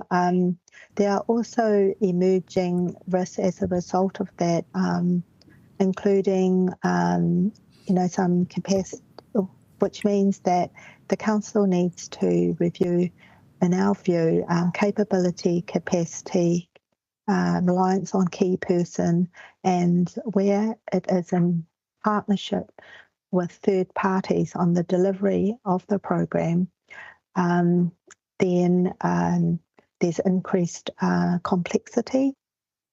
It's a good way to deliver projects, obviously, if you join up with other parties, but it's another party that you to liaise with, manage and continue to work well with. With all procurement projects, there's also probity type risks. So the council does use probity auditors, and it should continue with that practice. Okay. In your view, would it reduce the risk if we were to chop some stuff out of our capital program? Or would it depend on what we chopped at? Look, that's a policy matter for council. Okay. I thought you might To have a view on determine. it since you made the statement around, you know, the level that we have at present poses a risk. Okay. I guess it depends. Yeah. Yeah, can I perhaps just add something there? I think, yes, it could decrease risks in some areas, but it could increase risks in others because it depends on what you would cut. So, for example, if you were to cut expenditure in areas like renewals, then you would impact on. So I think it's a very hard question to answer at the highest level because you could create other risks. I appreciate that. Thank you, Karen. Okay. Thank you, Sarah. Any other questions for Karen? Sorry? Well, you can ask it now, Diane. You're welcome to. I'm just wondering whether this report, regardless of what happens, will that go to council, or whether it should go to council? No, it will stay with us, with this Audit and Risk Committee. Earlier in the meeting, and just recognising you weren't here for that comment, one thing that I did say is we will be compiling a list of open action items from both external and internal audits and regularly reporting on the completion of those so that you can see, so you can monitor them, or the Audit and Risk Committee can monitor them. The other thing is this report is now public, so it's available to all councillors as well. I'm just sort of wondering, and there might be an amendment, but I'm just wondering whether this report should go to the full council, so there is a formal debate around, especially around the projects, and because it does impact on our long-term plan and whether it's appropriate because of that. So I'll consider that. Thank you. Ray.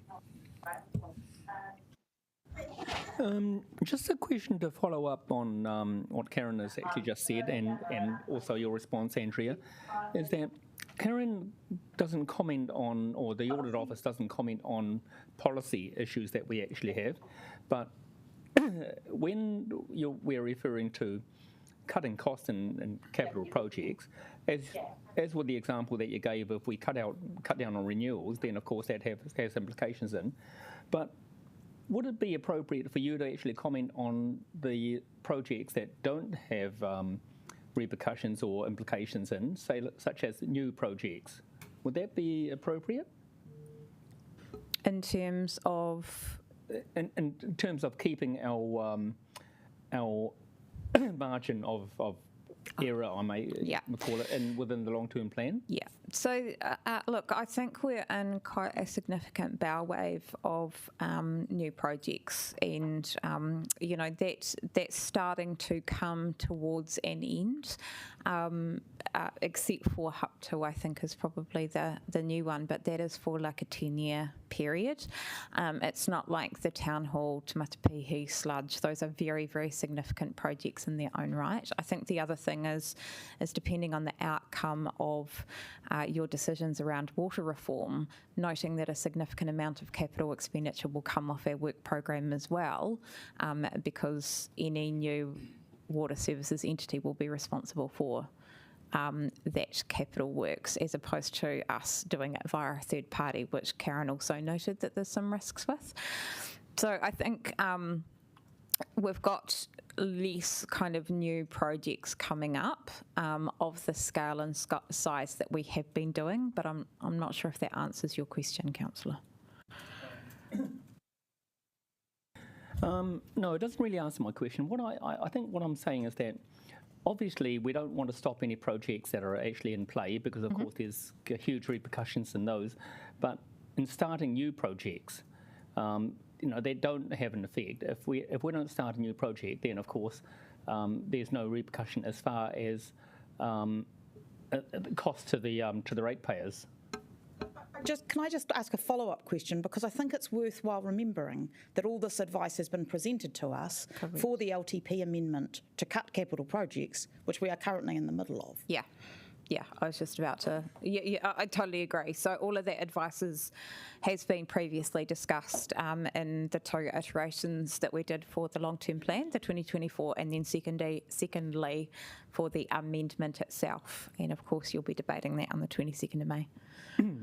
But of course, since that discussion, we've actually had a greater understanding of the risks and the closeness to the margin. I don't know if you've got a greater understanding of the risks, Councillor. I think the risks have always been our time.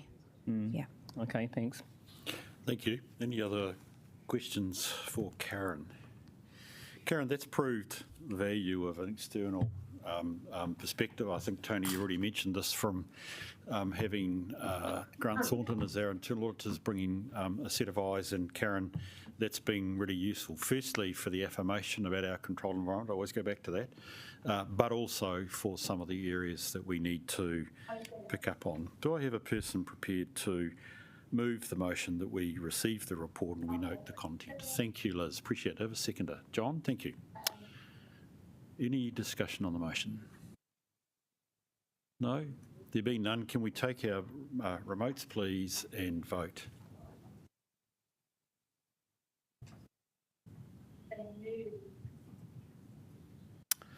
We might start debating it, will we?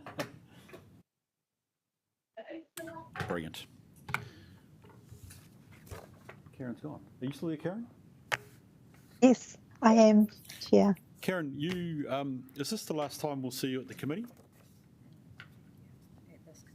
So once I complete the audit of the final long-term plan amendment, yes, which will go straight to I think your Rebecca's committees. Look, Karen, I just think it's important just to note we are obviously meeting with Fiona and Laura over the audit plan going forward. So it's probably a bit short, but I just want to acknowledge the work that you have personally put into the council for a good number of years. I think you're allotted 6, is it? And you move on to, well, they can't be high honours than us, but look, you're obviously will be well busy with other clients. And so thank you, and we do wish you well. Firstly, to get the LTP audit out of the way, but secondly, as you move on to the other work that the office has for you. So thank you for your time. I do appreciate that, and thank you for being here this afternoon. Thank you, Chair, and thank you very much to the Audit and Risk Committee, past and present, for the cooperation and feedback we have received throughout the duration of my time. I've really appreciated the questions and professionalism from this committee. Thank you very much. Thanks, Karen. All the best for the day. Thank you. Right, thank you. If we could move on to our next item, which is actually looking forward. Have I got that right? Yes, looking forward. And I think we've got some, Karina and a few other people assembled to come up, please. Sorry, it's the annual, did I say the annual audit? It's the annual report. Well, we have got the audit plan as well. It's an omnibus approach. Sorry. Yeah, thank you. Joss. Yep, Fiona, I think we're going to deal with the audit plan as well, Fiona, so I'd suggest you come up as well too, please. Fiona, come on up. We kind of have an order of speaking.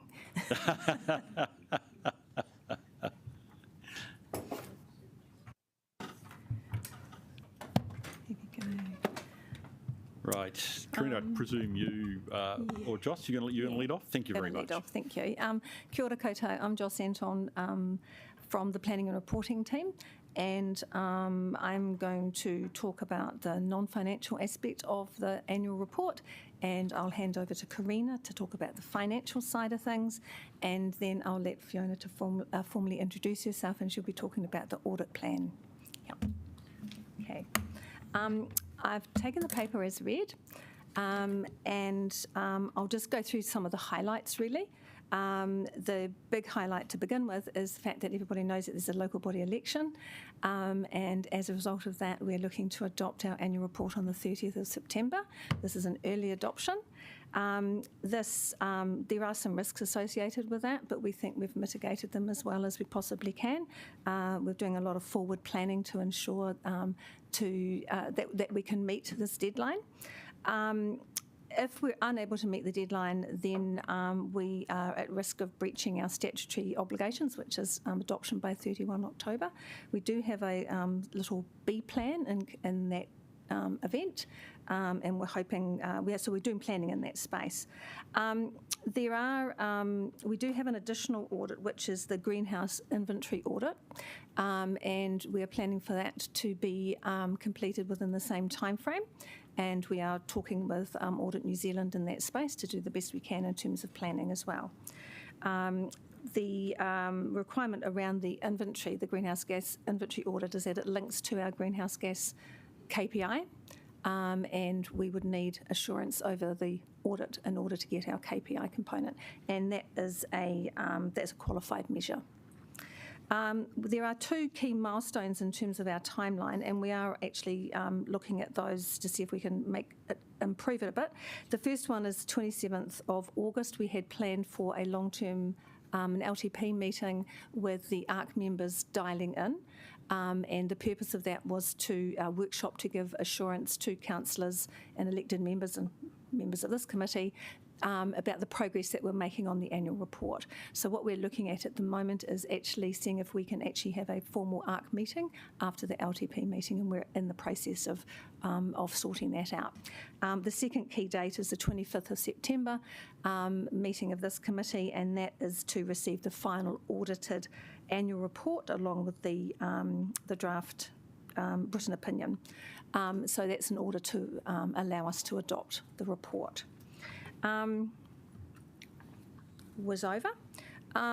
We are going to maintain the same format of the annual report. We're on a winner in terms of gold for the Australasian Awards, so we don't think there's much point in disturbing what we can see as a winning formula. So the format will be maintained, and we will actually look at seeing if we can make some small improvements.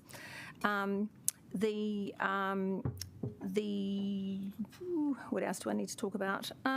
We are, in actual fact, because of the early adoption, we are trying to front load as much of our planning as possible, and we are already underway in that space. We are full project managing the annual report to ensure that we're meeting our deadlines as much as we possibly can. And we are looking at a proposed theme for the report. We haven't landed one exactly yet, but the theme is speaking to the year where council has actually faced quite significant challenges and change. And we're looking at a theme that kind of addresses that aspect, but also the component that while we are facing these challenges and change, we are actually delivering. That's it from me. I'll hand over to Karina.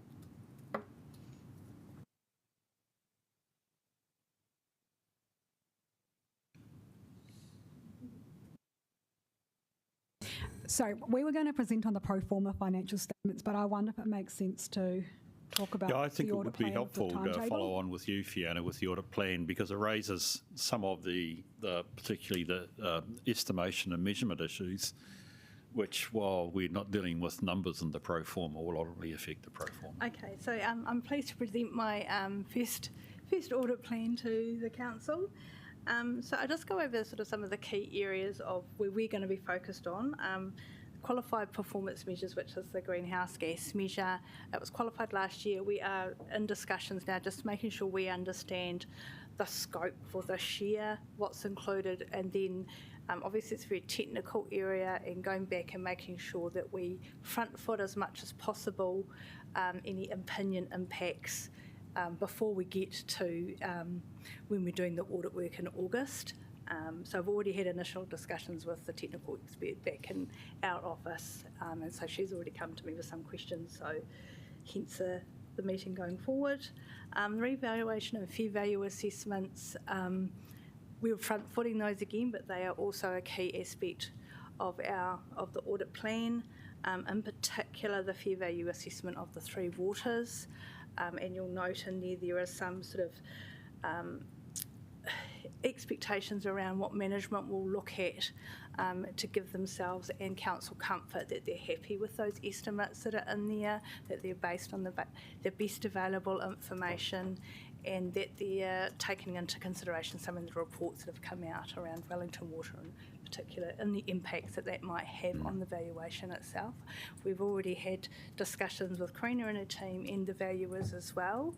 So we're sort of setting this setting things in place to try and make sure that work is done early. Again, if any issues come up, we can address them early, address any impacts on the opinion early. So those are probably the two key ones, along with probably the Wellington water performance measures, because the timing of us receiving the audit clearance over those measures is going to be critical in terms of meeting that 30th of September timeline. So I know council management are working with Wellington Water to ensure that they're meeting it. So it's just, it is a risk, and I just think council needs to be aware that that's a risk on their timeline. The other areas of focus are impairment around assets, and that's what we look at it every year anyway. Procurement and contract management is probably a follow-up, seeing where you've got to in terms of those prior year issues.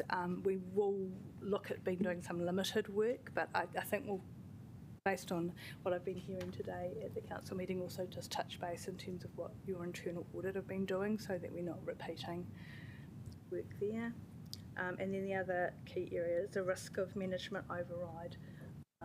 And that's always a risk for any audit, so that where we look at the journals and where management could maybe override the controls and nobody is aware that that's happened. The other area is obviously local water's done well. There's a lot of uncertainty in that space and how that might impact the disclosures that are going into the annual report, especially if those councils may be intending on transferring those assets on 1 July 26.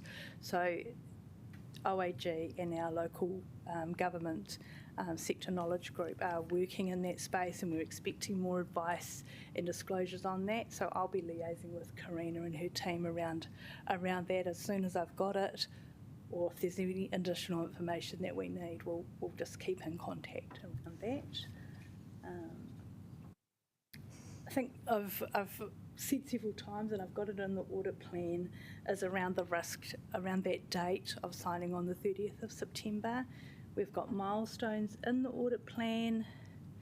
They really do we need to meet them. If they're not met, it puts the whole audit at risk. There will be no additional staff that we can throw at the audit to meet that 30th of September deadline. So hence why we're trying to front foot as much of the at-risk work as we can early.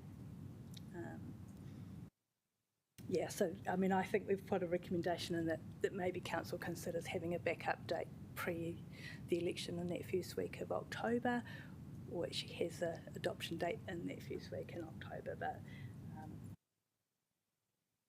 I'll leave that at that. We've said we think maybe what should be thought about. In terms of our audit status, because we've been doing interim work, we haven't found any really significant issues. We've been satisfied with the controls and the systems in place. If there is anything that comes out from further review that myself or my managers do and it's significant, council management know. And this is a year where we are really trying to bring our work forward, so we're continuing to liaise with Karina and her team about aspects of our audit work that we can bring out of that really crunch time. some of it might not quite work that well this year, but it's definitely, even going forward, a process that we really want to bed in. And I'd just like to thank the team for all the input into actually getting to this place with the audit plan. So, yeah. Karina. Did you want us to go into the details of the pro formas? Yeah, I think we'll. I've tried speaking before and failed miserably. So let's go. Let's go straight to the pro forma, and then we'll open up for questions. I'm actually going to pass it on to Dean to talk on. Kia ora koutou. So I'm Dean. I manage the financial accounting team. So yeah, thank you for the opportunity to talk through the pro formas, because it's something that my team has spent quite a lot of time on over the last month or so, to effectively to get it to the position that we can drop in the numbers when we have them, which is all aimed at trying to get to that or to achieve that sign-off on the 30th of September. So the pro formas are effectively that rolled forward set from last year.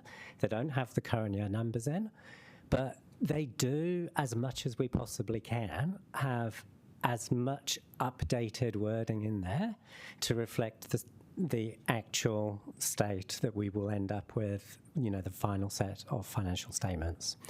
So I guess the key purposes for doing them, one, it actually gives you, the committee, the opportunity to actually provide some feedback on, the content, the style, but also it does enable us to kind of like front foot all the work that's required. They have not yet been audited. They haven't been reviewed by Audit New Zealand. We will go through them with them as part of our audit process, and we'll highlight the key areas, the key changes that they need to be comfortable with. But they haven't seen them yet, so that's just important to note. In terms of key changes in format, probably the biggest change is bringing the primary statements to the front. So that's your sort of statement of financial position, statement of comprehensive revenue and income. In kind of old man speak, it's like your P&L, your balance sheet, your cash flows. All of that stuff is at the front, which is pretty traditional reporting, and it's something that I think we've looked to do over the last couple of years, but kind of ran out of time, but we have done it this year. There are no significant new standards that apply. There is one around disclosure of audit fees, but that's relatively minor, and we've largely incorporated the disclosures from that standard already. In terms of, I guess, accounting policies and areas of judgment, we've used the same, I guess, fundamental approaches to areas of judgment, and there haven't been any changes in accounting policy, with the exception of some additional disclosures that we are looking to incorporate around reserves, and I'll talk about that in a bit. We've also, I guess, continued to look to try to simplify, to try to make the financial statements as kind of user-friendly as they possibly can be. I know there were some comments last time from the councillor around trying to make them as user-friendly as possible, within the remit of what we can, because it is a technical document, but we have continued to do that. And I guess to aid the review by the committee, we've tried to colour code the pro forma this year. So the new, I guess, disclosures are highlighted green, so you can kind of go through the document and identify those quite easily. Mm-hmm. And the areas that are highlighted yellow are more placeholders, because those areas can't really be populated until we get to year end. Now, in terms of, I guess, the main three areas where there's been significant change this year. The first is around reserve accounting. If you look at what we as the council have done historically, our disclosures around the reserves, i.e., how much we've kind of like retained from the money we collect for specific purposes, those disclosures have been probably less than a lot of other councils. And so we are looking to try and improve and develop that this year. It doesn't affect kind of net assets.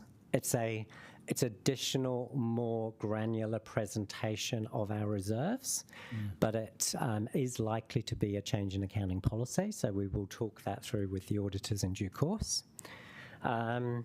The other two areas which are significantly, I guess, changed are around, one, we are looking to capitalise some costs that we are incurring in terms of digitising our collections at Wellington City Archives. We believe that's an appropriate accounting policy. It's been used by other entities, but we do need to go through that with the auditors. And also there's an interesting accounting debate around how to, I guess, account for the funding that we provided to Toi Mahana for the purchase of, I think, 10 properties that they acquired from council during this year.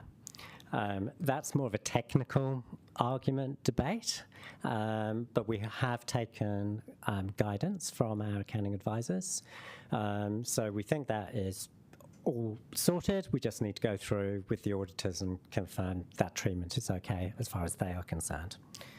I'm probably not going to talk too much about other areas. They are highlighted in the pro forma, but those three are probably the more significant ones. I might just hand over to Corinne to talk about. No? I'm not going to hand over to Karina.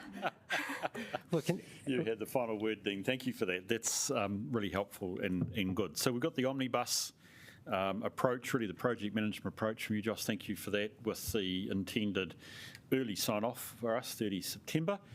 We've got, Fiona, your good plan. Thank you for that. And we've also got the pro forma now, indeed, as you said, some changes, but they're there. So, folk, open for questions or comments at this point. Sweet. John. Yep, John, go for it. Yeah, I'll just make the comment. I'll get you going on this one, John.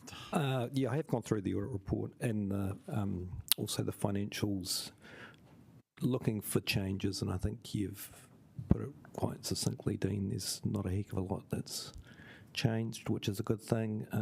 We'll be interested on the sale of those properties and the accounting treatment for that.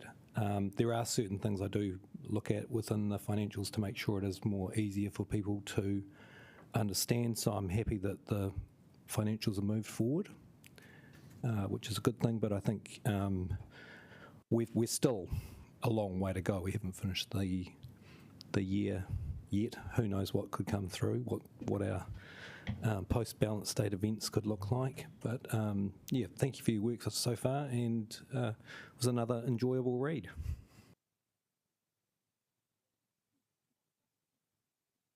Yes, Sarah. I'd just like to make a general comment. Thank you for being very straight up about the constraints, and I think it's incumbent on us to respect that. We don't want to put a spanner in the works at last minute. But I do think it's appropriate that this council signs off on this piece of work, because I imagine if I were coming in as a new councillor being asked to sign off on reports for a year I hadn't even been involved in, that might be quite tricky. So there may be some comments about it being close to the election, but actually I think it's entirely appropriate that it's this council that does sign them off, no matter how close to the election it is. Thank you. Thanks, Sarah. Any other questions or comments? Well, just a couple from me, which is useful. Well, hopefully, it's terrible. Hopefully my questions are useful. I don't know whether they are. We're about to find out. There's a sense here where 30 September's sort of like we've been all talking about project management all morning. So it's the strength of the project management discipline we bring to this that 30 September really is today. Okay, so we have a habit of a bit of slide here and there in audits, and I'm not having a crack at you, Fiona, I'm not even having a crack at anybody, but it's the way it works. It seems to be that way, whereas I'm sensing a much more stronger dedication that 30 September is a real day, not 2nd of October or indeed the 30th of October. So I would be keen, and somebody has said, I think you've said you said you have a small plan B. I think it's really, pardon?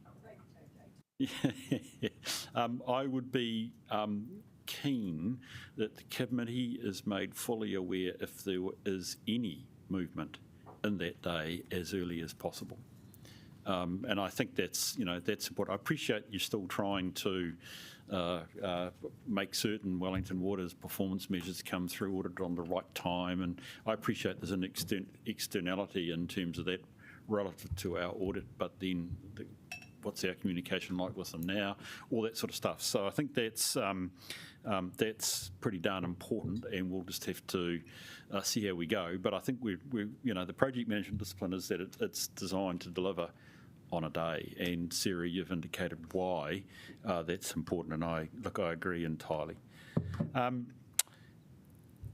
We'll be very interested in those valuations as they come back, Fiona. I don't probably have a question on those, to be honest, but I mean, clearly there's a lot in there, and I will be very interested to see where that goes, I think, for a whole bunch of reasons. A couple of minor points.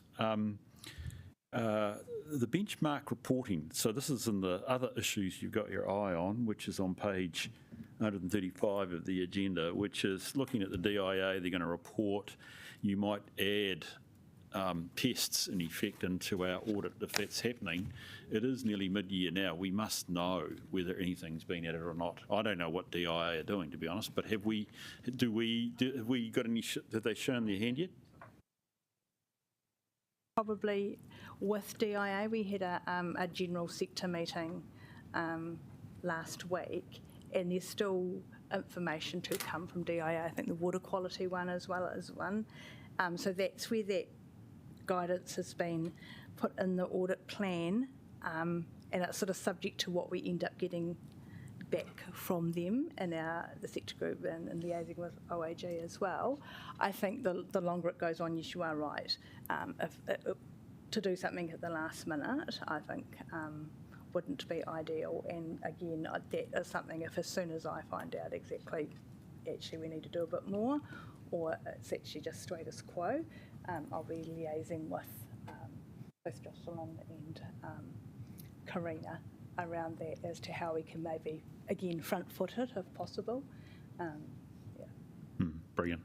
Look, I just wanted the committee to, I think we're probably all pretty experienced now in thinking about materiality, but on page 138, you've got your materiality for the audit, Fiona, and something below $903,000 is trivial. It's an interesting audit statement. I don't know whether we'd count it trivial, but it does reflect that. I think what it does reflect is that measurement is not an exact science as much as accountants think it actually is. Karina, we presumably have our own materiality in terms of how accurate we are going to make these accounts. There's nothing here that's troubling us in terms of their approach, or your approach, to be honest too. No, we would generally be taking a lot lower and looking at the kind of qualitative factors, because obviously areas like sensitive expenditure are very material. I don't think there actually is a limit. So this is just the very high level audit one, but we would be doing something much lower. Brilliant. Look, I've got one or two comments which I could probably give offline around the pro forma, but I would just like to ask a couple of questions. The Council's going to make the statement that there is no change in judgments or estimates. And I don't think that's either in yellow or in green. It's standard sort of process here, Dean. So in effect, the way we approach all our estimates and judgments that we have to make in these are consistent with the prior year. Yes, that's true. Like, as we go through the valuation side in particular, if anything drops out of that, we may have to amend wording. But in general, at this point, our approach to valuations and our approach to sort of judgmental areas is consistent. Brilliant. Can I just ask about the digitisation and the intangible asset? We're not a profit-oriented entity, so, perhaps intangible assets aren't quite as an issue for us. How big do you think that number will be? It's of the order of about $10 million. So we just need to work through and get comfortable with the accounting treatment and the ability to capitalise it. Does that mean that we have to have a prior period adjustment? Or whatever we call them now, the comparatives, they have to be changed? Yeah. Pretty much all that spend is in the current year. Right. So no, there wouldn't be any prior year adjustment. Okay, so that's perhaps really my question was, does the digitisation process only sort of started? Yeah, so it's not like a new, it's not like we applied a policy 2 years ago and then have changed it. Yeah, gotcha. It's more of a new issue. Okay, brilliant. No, that's superb. Well, look, I've got some other stuff in here which I can talk to you guys about offline. Not a big drama, because as you said, it's largely that way. I did look with interest at your plan to change the disclosure around the reserves, but if I can put it that way, you're probably going largely where a lot of councils are now anyway, so not a big drama, and it'll add to the disclosure and the transparency of what's actually sitting there. Okay, that's cool. Well, I've got no more questions, and has it raised that for anybody else? No? Do I have a... Oh, John, yeah, good. I'm glad we're going. Yeah, just... one comment, and this is an issue we've had in previous years. Can you ensure that the teams are adequately staffed so that the timelines match? And I'm thinking back to the times when we missed our audit deadlines. I'll speak to that from a staff perspective. I will absolutely ensure that we have the adequate resources. I work carefully with Karina to ensure that we've got a fully staffed team, and if there are any reasons that there is differences in there, we'll look to bring in the additional resources that we need to meet the deadlines. Fiona, yep, there's a question there for you too, please. So the audit is currently resourced to meet that timeline, but like I said, that is the resource we have. We're not going to be able to pull in other resource given that deadline or that date is a statutory deadline for government departments and local government CCOs. So staff are fully committed elsewhere on other audits, so we don't have spare capacity to bring in. So that's why it's so important when we say that the timelines need to be met, or if there's a significant issue that arises in the final audit, there's where we may have a problem with the time. That is why we're trying to front foot as much of where we see the risk as being pre the audit, to try and make sure we're ahead of those issues, that we've got our technical advice in place, that we've got opinion or precedent opinion wording in place, so that we're all set up ready to go for the final audit. But again, there are some risks sitting there, and that either we may not have any control over that, or if something big comes up, we may not have the capacity to just go, oh, actually, we can meet the 30th of September. Potentially a week later, there'll be more capacity and that would be more doable. But I just want to make it quite clear that if it's going to be like a bit of a domino effect if something does go wrong in that final audit, but it won't be because we didn't have the capacity there, because we have resourced it appropriately. No, look, thank you for that, Fiona. It does place the pressure, actually, John, on us. I mean, we have to get our valuers lined up. I mean, and years gone by, we've probably sworn at valuers. We're working really closely with the team here as well. So I think that 30 September at this point is in our hands more than it is actually in Fiona's hands. But if we perform, I'll look down the table and expect the auditors to perform as well, which is great. Thank you for that. I sense we are probably looking to the recommendations now, which is that we receive.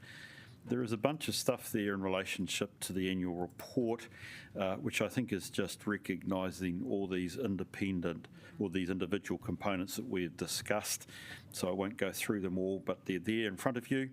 And there is the final provision that delegates to Andrea and myself the ability to finalise the audit plan. Is there anything that's going to change in that, or is it just to deal with the contingencies of the plan, including potentially a plan B?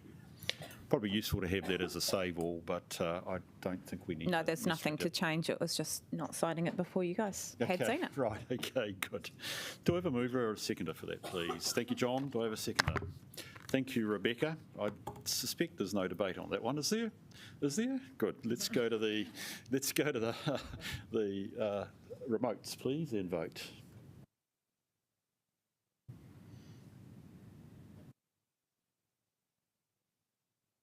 Ray is not here. Okay. Are you coming? Okay. Vote fast. I can see that perhaps accounting wasn't the hottest topic post-lunch, John, but anyway, you and I are energised and going, so that's good. Right, that gets us... Oh, thank you, Ray.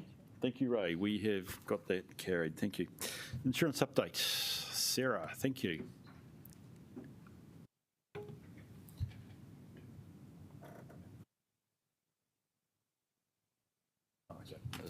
Doesn't matter. Welcome, Sarah. Thank you for being here. What's happened since we've seen you last? I think. My boy got third in the cross country. So. Oh, yeah. Woohoo! Oh, that's most important. Proud mama. Hello, everybody. Kia ora. So we present to you a paper. The royal we today. Apologies, my staff aren't with me. They've got some family things happening, so can't be here today. But we essentially present to you a noting paper with no specific resolutions to be passed this time around. We'll sort of take the paper as read, but I just wanted to sort of pull out a couple of key points. And then with the committee's approval, a brief update in the PX section of the committee later on, just to give some more information about the commercials on the insurance placement of our material damage policies, which are currently live and in train, so we're still negotiating those. So the paper looks to articulate at a high level the process around this year's material damage renewals, which are in train, like I said, and we can provide a full report back on this once the renewal has been completed for the 31 May renewal. Likely this will come at our next quarterly update, but we can give you an out-of-cycle update if you prefer. That should be available around mid-June if the committee so desires. The paper also provides a brief update on the roadmap, noting in-train work relating largely to the captive feasibility, and again that will likely come back to the next committee as we're looking to use inputs from the long-term plan amendment and the annual plan as that is adopted through the relevant processes. Again, so it's probably the September quarterly meeting that will come back. I just wanted to, I guess more candidly, just on a process point as we go through the renewal, success, as we've sort of observed, is largely driven by market conditions, but also it's helped along by the process. We've had a full refresh of our London-based broker team this year, and they have adopted a new broking strategy to capitalise on the opportunities presented by the current market conditions. We're seeing significant thought and additional work put into how we are placing our policies this year. And based on the team's advice in London and here, we took a different approach to our work in London, carrying out a number of one-on-one meetings. And there's also been a clean-up, if you like, of our placement structure. Geordie probably has seen it. I don't know if anyone else has, but it's a minefield. It's a lot more simplified this year. So I just wanted to give a shout out to the team who are working hard to get the best outcomes from the city, and acknowledge the hard work and dedication from the team behind the scenes that sort of won't ever come and sit in front of you. I believe the fruits of this will play out in the next couple of weeks as we complete our renewal. So I just wanted to put that in there. Open to taking any questions if you have them on the paper, or again, with the leave of the committee, we can catch up again in PX if it's more appropriate there. Yes, I sense the aspects that you need to talk about PX renewal. That would be useful to it, but there is still an important paper here about process, etc. Do folk want to raise questions? Yes, Tony. I just wanted to, I know you've actually written a few things down, but I just wanted to maybe you could put a couple of words together about how the market, you talked about the market being, meaning that we're experiencing perhaps some savings.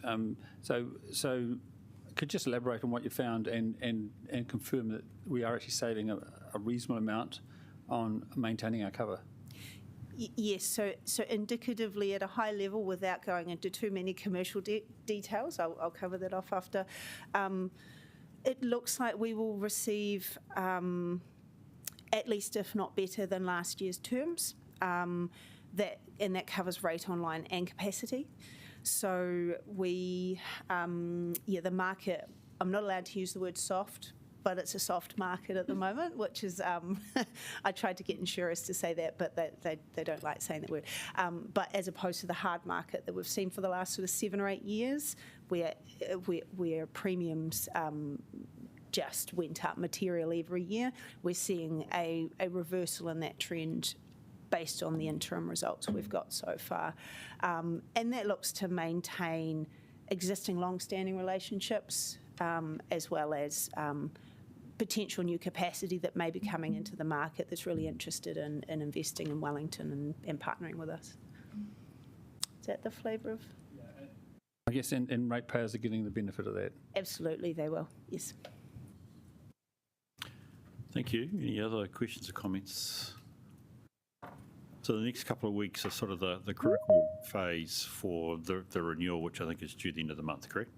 Yeah, okay. So we'll, I think you might have even offered that perhaps we'll get some note on that potentially as we go through it, but we'll talk about that firstly in PX, which is fine. And look, the insurance roadmap is where it's at, so thank you. We've got, as you say, noting both process and progress. Thank you, Tony. Do I have a seconder? Thank you, Rebecca. Any discussion on this, please? There isn't? Can we take the remotes, please, and vote?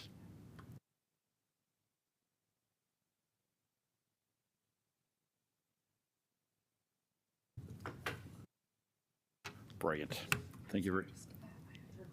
Oh, Iona, are you going to vote? There we go. Thank you. It's carried. Appreciate that. Righty, thank you for that, Sarah. And if we could move over now to the decision register and upcoming reports. I'll take it as read. Thank you. And we have a motion. We receive any questions to Andrea?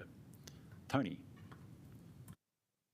Yeah, I just want to ask about the next council meeting and whether it would be possible for the next council meeting, the next Audit and Risk Committee meeting, which has been suggested to be at 10th of September. Noting that there's also an Audit and Risk Committee on the 25th of September. And I look in the schedule and I see at the end of August, there is actually a week with no meetings, which is like about 12 days earlier. So I'm just conscious that, even this meeting with all of council meeting tomorrow, it's a bit challenging to get the workload going. And I was wondering if we could have this meeting late August, and if not, why not? No, no.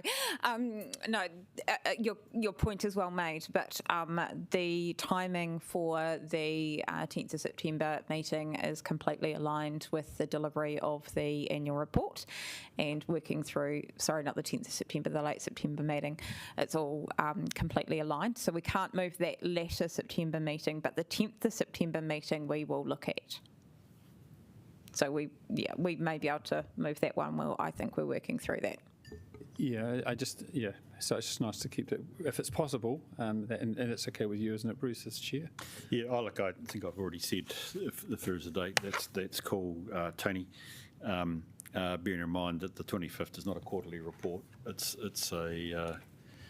the annual report. Correct, yeah. All fingers crossed and toes and everything else. So look, yeah, coming back to us on that one, Andrea. Thank you, Tony. Any other questions or comments?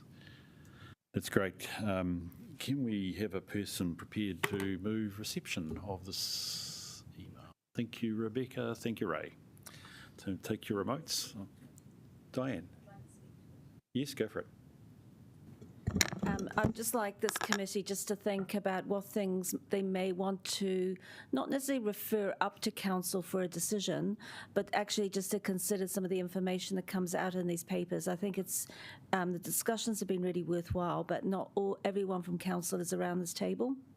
And it's fine to say that the papers are online, but I know that, elected members are pretty busy, so unless it's specifically directed at them, they probably may not read the papers or even understand some of the conversations or discussions that have gone on. And I think in particular, I think of the discussions and debate around projects and the scale of our capital expenditure program.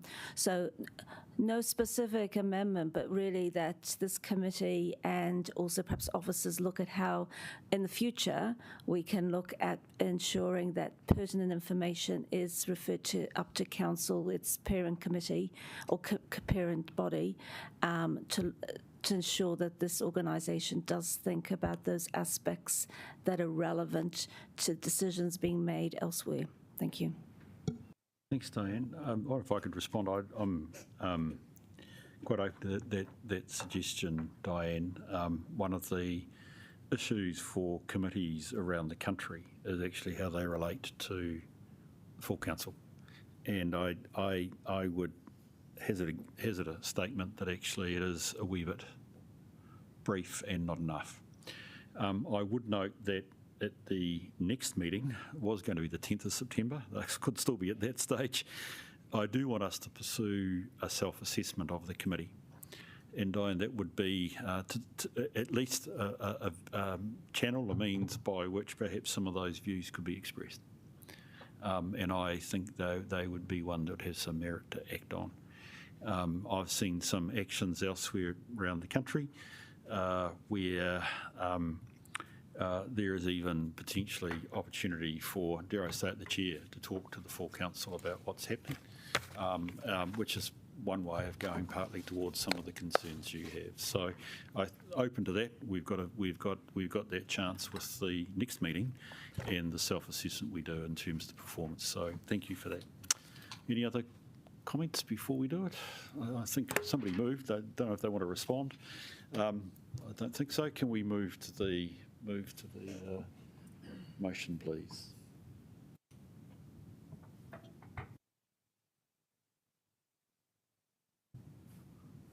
Go on, thank you.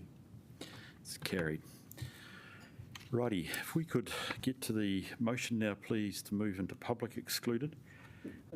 We have litigation matters and the OAG, and we've also got some officer reporting from Jenny and Sarah under the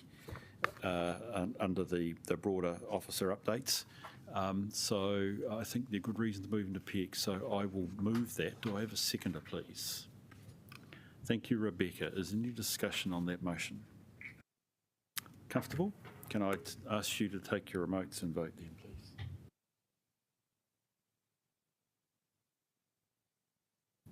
It's carried. Thank you very much. Appreciate that. If we could just give a couple of minutes while we move into PX, that would be great.